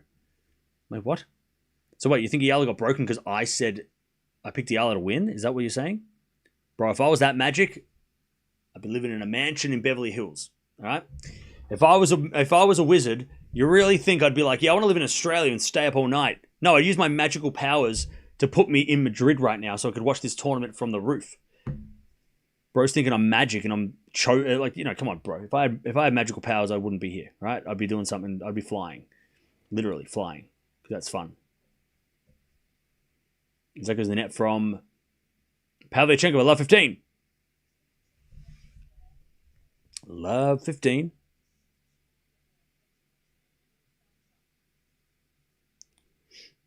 All right, serve again from Pav. She just got the break back. We're so close to 1,000 likes as well. We're this close. All right, it's Pav in the net, love 30. See, it's not a break unless you hold. Everybody knows that. Love 30. And Pavlyuchenkova's coaches are they're trying to figure it out as well. They're not having much fun. Love 30. It's Pav serves again. Into the backhand of Eala. Lob goes up. Pavlyuchenkova winds up a forehand. Eala backhand up the line. Pav gets it with her backhand. Eala with a drop shot. Oh, it hit the tape and went in, but it would have been a winner anyway. Love 40 Eala. Eala to take back the break straight away.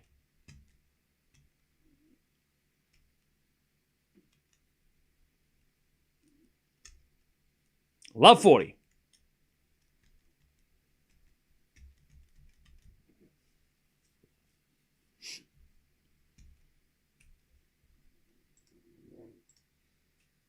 All right, we got a fault second serve.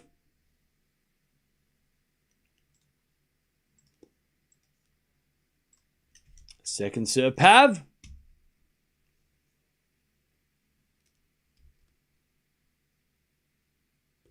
Serve in the front of Eala. Return goes in. Pavlyuchenkova just watched it go in. And Eala gets the break 4-2. That ball just loops in. Eala she didn't even hit that hard. Pavlyuchenkova was just not attempting to move. All right. Eala gets that break straight away. It's 4-2 in the second. I don't think Pav's going to throw the towel in at this point. I think she's going to play it out. Unless we go to a third and then things happen, but we'll wait and see what happens. We're still a long way away from that happening. All right, Eala.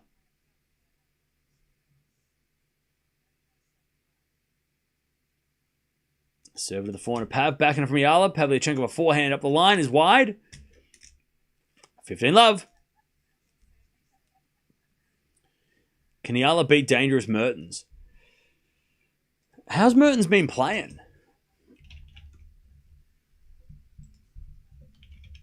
How has Mertens been playing?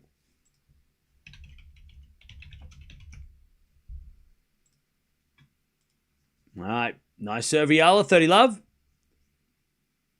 So they've only played once, I think. Have they played before? I think they played once.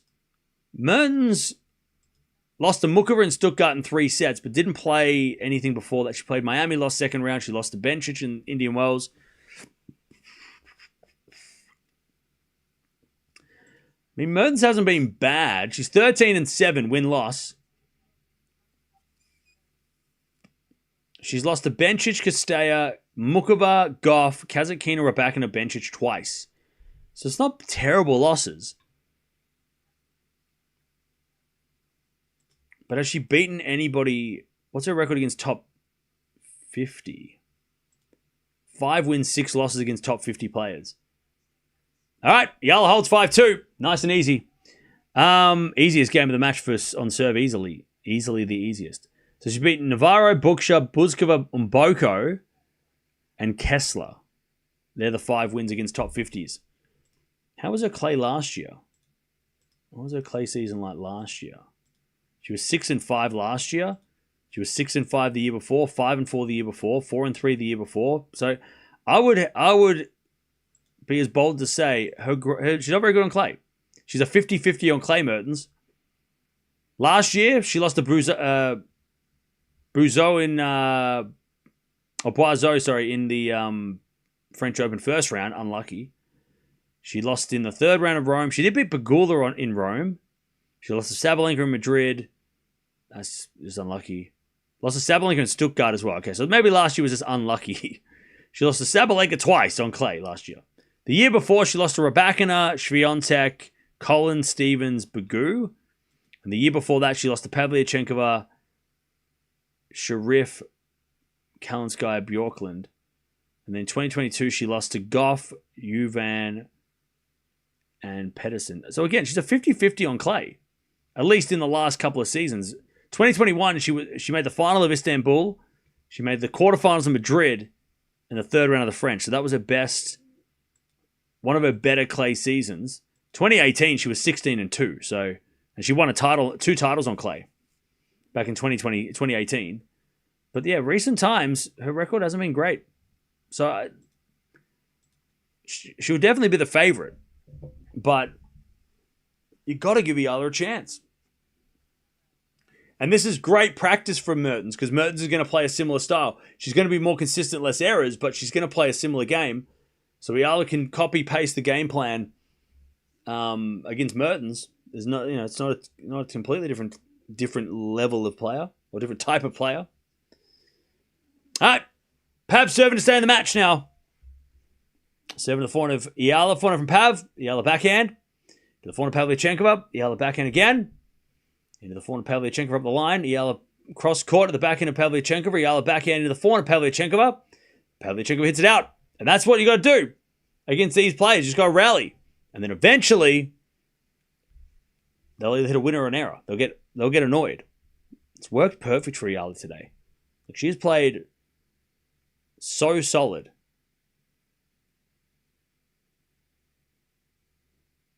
She's played exactly how she needs to play on this surface.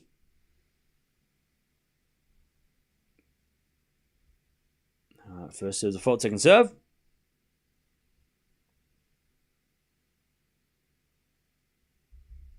Second serve, Pav. Into the back of Eala. Return is long, and it's 15-0. That was close. That was very close. 15-0.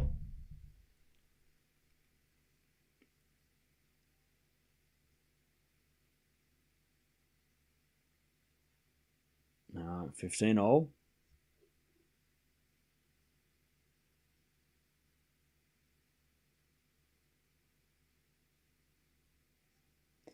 Good serve from Pav. 30-15. Eala's thinking it's a fault. But Hawkeye said it's in, and Eala's pointed at the mark going, hang on a second. But the umpire's not getting out the chair. They're not allowed to overrule. Eala wants to see a replay, but I don't even know if that's going to make a difference. The umpire's just like, Hawkeye said it's in, so it's in. God, I see this chat. Why do we have umpires? What's the point?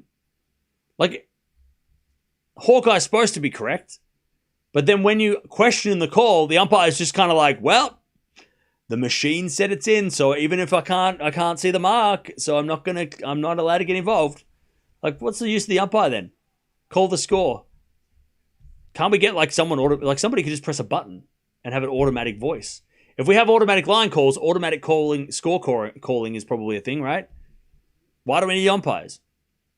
They're becoming more and more irrelevant. To make sure players don't fight each other, maybe. Like, to split the players up from fighting. Maybe. 40-15. Backhand goes to the net by Eala. And it's 5-3. Eala's going to serve the match.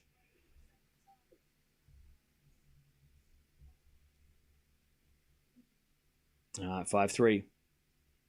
They can't change the call of Hawkeye because then they question the system. Well, that's it. I know that. If the umpire came down, looked at the mark and said, actually, it is out. Hawkeye was wrong. Then everybody would lose their shit. So I get that. But it is funny that, maybe Hawkeye on clay shouldn't be a thing. Maybe it should be maybe we should bring back challenges on clay. But they'll never do that because we've come too far. They'll never go back and hire a bunch of people and stuff, right? As Eala 15 love, they won't do that. They're never going to go back to lines people.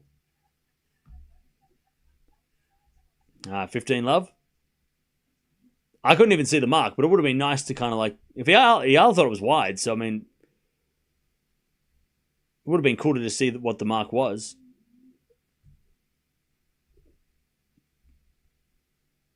All right, Eala serving for this match. 15 love, backhand from Pav. Goes long, 30 love. And Pavlyuchenkova just hit too many errors. That's been the story of her match. Too many errors. Again, don't forget to subscribe. We've got Eala coming up against Mertens in a couple of days.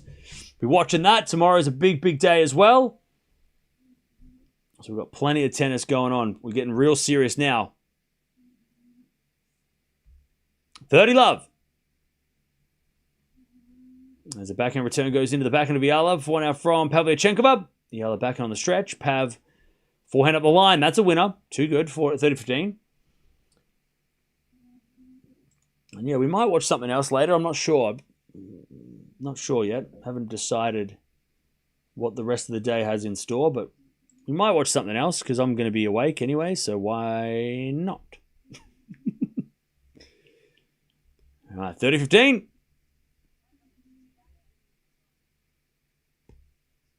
Serve again from Eala into the back of Pavlyuchenkova. Good return. Eala gets it back with a forehand. Pav up the line, forehand to the front of Eala. Pavlyuchenkova backhand. Eala's going to get that on the stretch. Pavlyuchenkova forehand in the net. And see, that's again just wearing down the opponent on the clay. And now Eala's got a match point. Two of them to take her spot in the second round of Madrid again. Third time, I think, in a row that she's made the third round. And to get a crack at playing against Mertens, who she has played before, I believe. 4-15. Eala serves down the tee, the backhand of Pavlyuchenkova. That return goes wide, and Eala gets a win on clay. It wasn't easy. It was against an aggressive type. Her parents are there, the coach is there, but she gets the win. And Pavlyuchenkova just hit way too many errors. And Eala just did not give anything away and served really well. Didn't get broken all match. Wait, I lied. She got broken once. Only once, though. Only once. 3-3 is a good, solid win. And now she's into the second round. She's going to take on Elise Mertens, the number 19. I got my prediction wrong, chat. I said she was going to win in 3. I'm so stupid. Stupid me. Stupid. I should have known she was going to win straight. Stupid. Ah. Why did I think she was going to win in 3? Stupid. All right. But Eala weathered that storm really well. And definitely learned something from the Penko match, because the Penko match was very similar. The difference was that when she went up a break, she gave it back. But against Penko, it was a very similar, type of play. Like, the way that Pav was playing was very similar to Penko, just all-out power, smacking the crap out of it. But Eala kept that break for the most part, kept the lead, and served well. Didn't give away her serve. Kept her serve. All right. If you are leaving, don't forget to sub on the way out. We do have so much tennis tomorrow. Tomorrow's going to be crazy. Tomorrow is going to be insane. If Alex does not get frustrated by her errors, she's at her best. Yeah.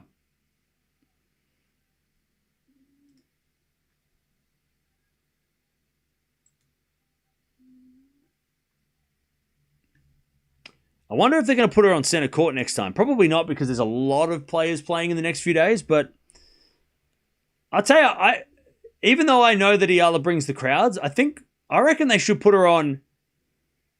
They should put her on court 3, because that might be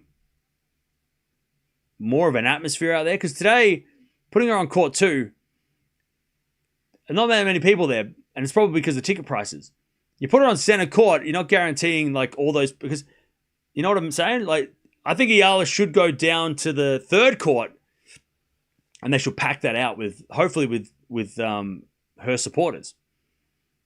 We'll find out tomorrow when she plays doubles what happened, what the crowds are like tomorrow. But because there wasn't many people, like as many people as you'd expect for an Eala match in there today. So maybe upgrading her to center court wouldn't bring the Philippine crowds as it has in the past with other tournaments, But then maybe it's just the wrong time of day. Maybe she plays at night. She'll get more people watching. Be more of a crowd. All right. Hey, thank you, Oscar, for the donation. And also thank you, Addy, for the super sticker as well. Appreciate that. Thank you, guys. Eala, 12 winners and 8 errors. Super clean. 76% of first serve points won. That was a big key. Only got broken once. Pavlyuchenkova, 19 winners and 39 errors. Mostly because she was making errors, but also partly because of Eala retrieving well and just making her play. 38% of second serve points won by Eala. That's always going to be especially against this type of player, that's always going to be the hard part, is trying not to give second serves away. Because if she's going to get attacked on the second serve, that's just how the big hitters play, right? So if Eala can limit the second serves against these type of players in the future, she can beat them more often. But a good warm-up for Mertens, because Mertens is going to play a similar game, a little bit cleaner the game, but still the similar game. So Eala's got to at least give herself a shot against Mertens. She'll be the underdog, so she won't have the pressure of having to win. They did play in Tunisia in 2023, and Mertens got the win, 7-5, 6-love. So Eala's also got experience against Mertens too. Was it on a clay court or a hard court, Tunisia? I can't remember. It was on a hard court back then. So yeah, that'd be interesting. Be an interesting matchup and a chance for Eala to win. I think you can give her a legitimate chance after how she played against a similar type of player today. All right.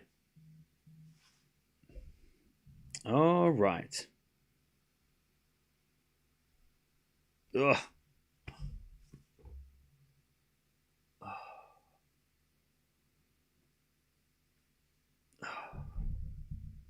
Mods, ban everybody.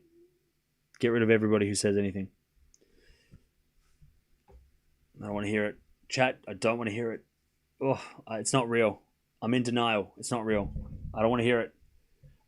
It's not real. Didn't happen. I don't want to hear it.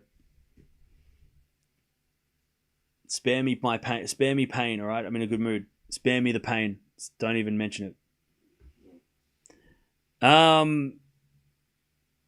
Also, what else is going on? Did Berrettini break back? No. Prismic has got a match point. Who else is playing right now? So we've got... what else is going on? So Struff is demolishing Muller, which is interesting. We've got Sonigo live, which won the first set 6-3 against Sonigo.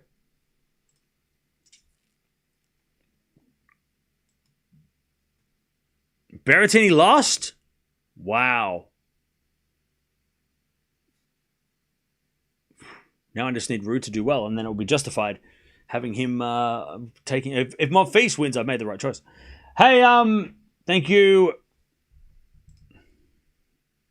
You gotta change your name so I can see. Thank you, Edward, for the 43 months as a Tier 2 member. Eala does post-match interview in perfect Spanish. Who knew? Yeah, I mean, she does have that. The Philippines and Spain are connected like that, aren't they?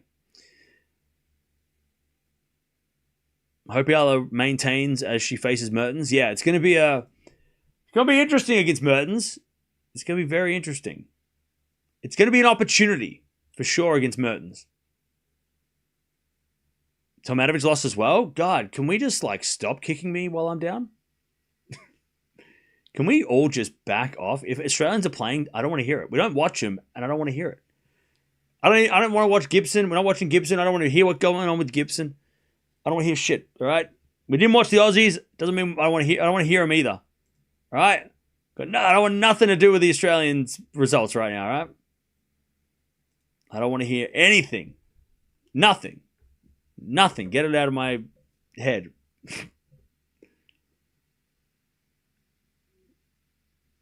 So why we don't watch Aussies? I don't even want to hear the results. Leave me alone.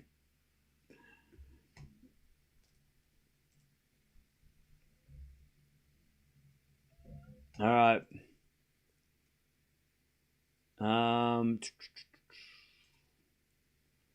So yeah, I'm just trying to think what is next because I don't know. What is there anyone you want to watch chat coming up, or should we just wait until tomorrow and come back tomorrow?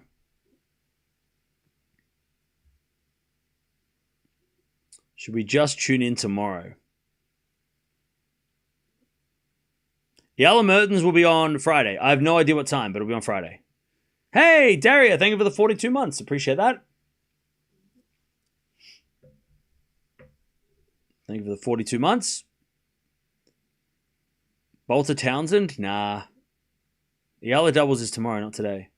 Hoda De Jong? I don't know. That's on really, really late. We'll see. We watched Hoda a few times already, so I don't know if we watch him again.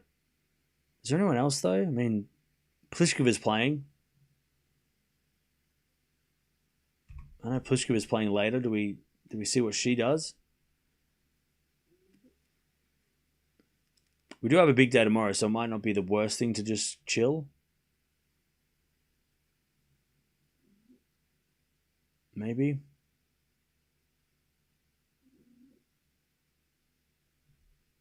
Said that Berrettini can't get to the level he used to be. Yeah, today was a strange one. I mean, Prismic was injured in the qualies, and he somehow recovered. Valentova putting Saber? No, because that's happening right now. I'm thinking of what's happening. Is there any matches happening later that we could tune into? Maybe. Yeah, I think we should just do tomorrow. I don't know if we might. I mean, I don't know. It's only 11 o'clock here, and I'm definitely not going to bed. So.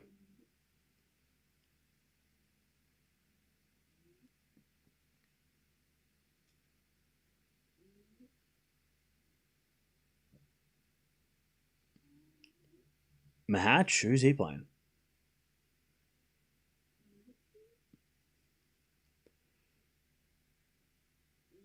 Who's Mahatch playing?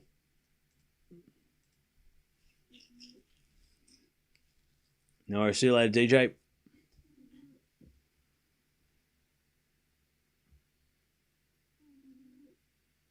What's next? That's what I'm trying to figure out.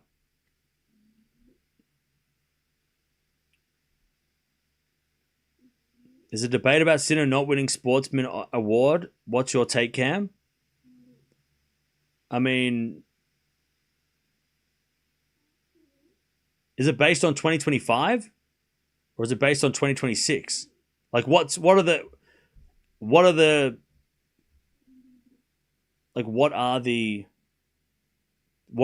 start and end dates? Is it based on 2025?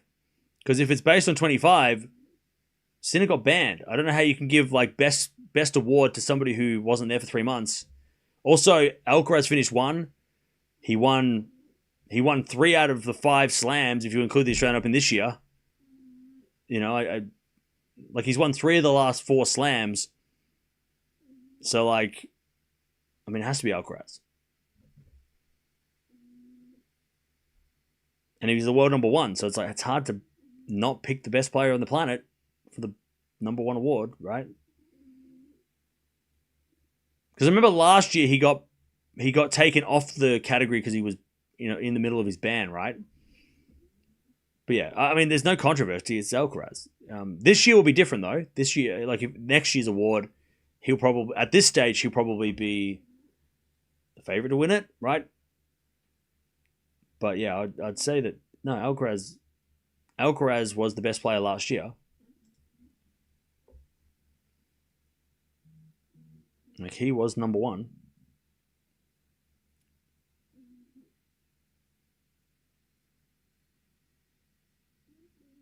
Comasanya is playing Mahatch. Okay.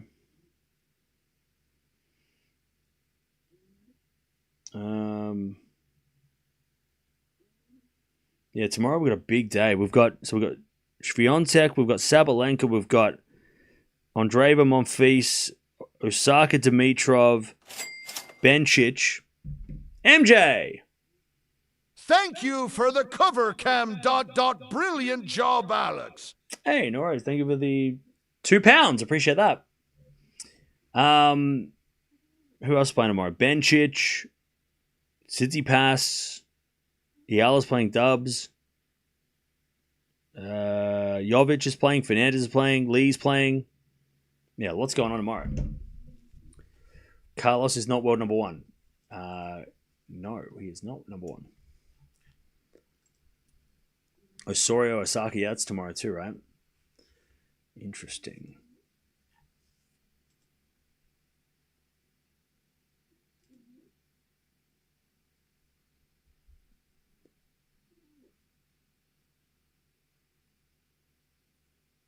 Osaka screams upset alert for me. I don't know. I think she will lose. Osorio on clay should beat Osaka.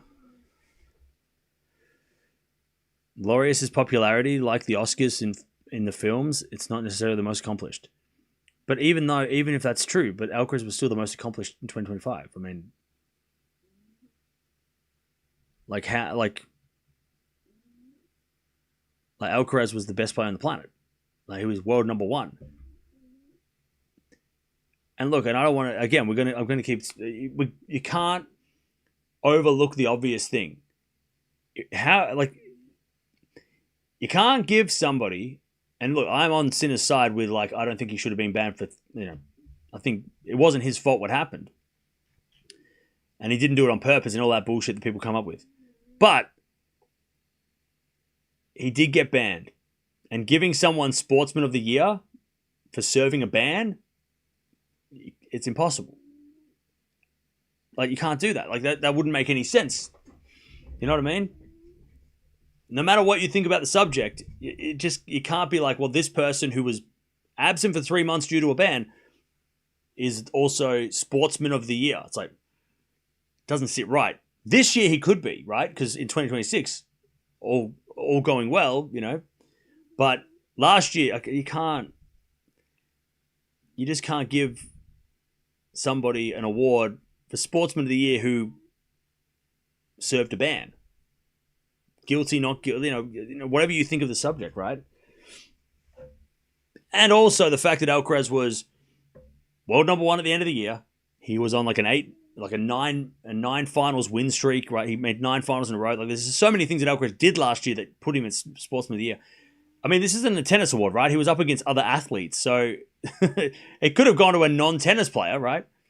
But again, if it's between Sinner and Alcaraz, of course it's got to be Alcaraz for 2025.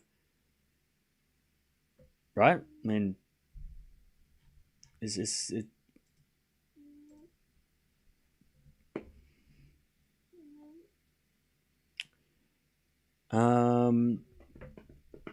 What I mean is Sinner had a better year. Someone more popular might win it. No, I think Sinner this year will win it. At this stage, if Sinner wins Wimbledon and all the French, he'll win the award next year, surely. Especially if he wins the French. We don't even know if Alcaraz is going to be there yet. Still a long season left.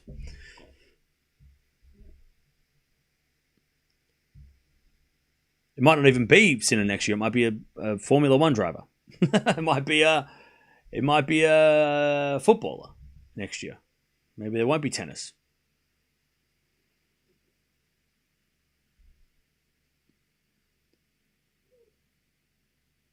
Alcaraz was number 1 last year. Sinner probably this year. Yeah.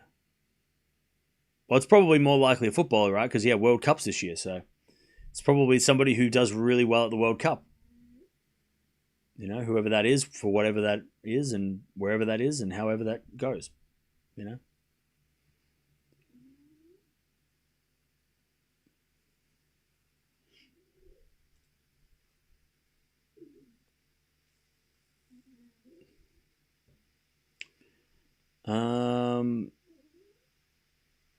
Yeah, it depends on what happens in the sporting world. Exactly. It's got nothing to do with tennis.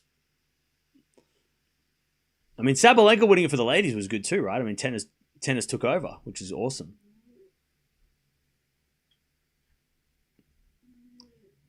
All right. I was trying to think what we do. So who's playing? So we've got Pliskova's playing in a couple hours. Hurkacz is playing possibly in a couple hours too. We might watch Hubie. Hurkacz Farrier, maybe that's worth a watch. I do like watching Hubie, and we haven't watched Hubie in a minute. Plus, the winner of that plays Musetti, which is kind of a banger.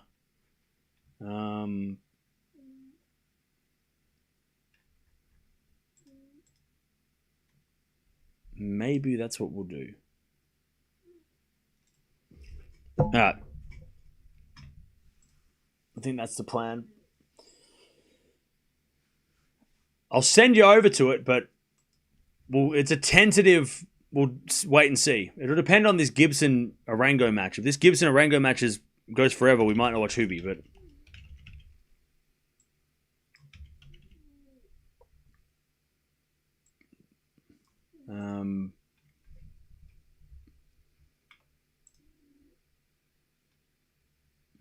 yeah.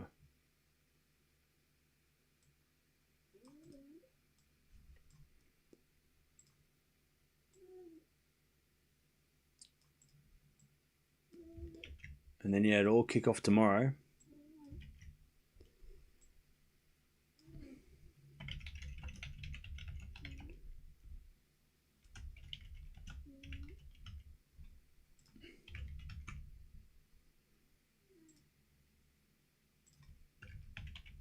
At least for the ladies, it would all kick off.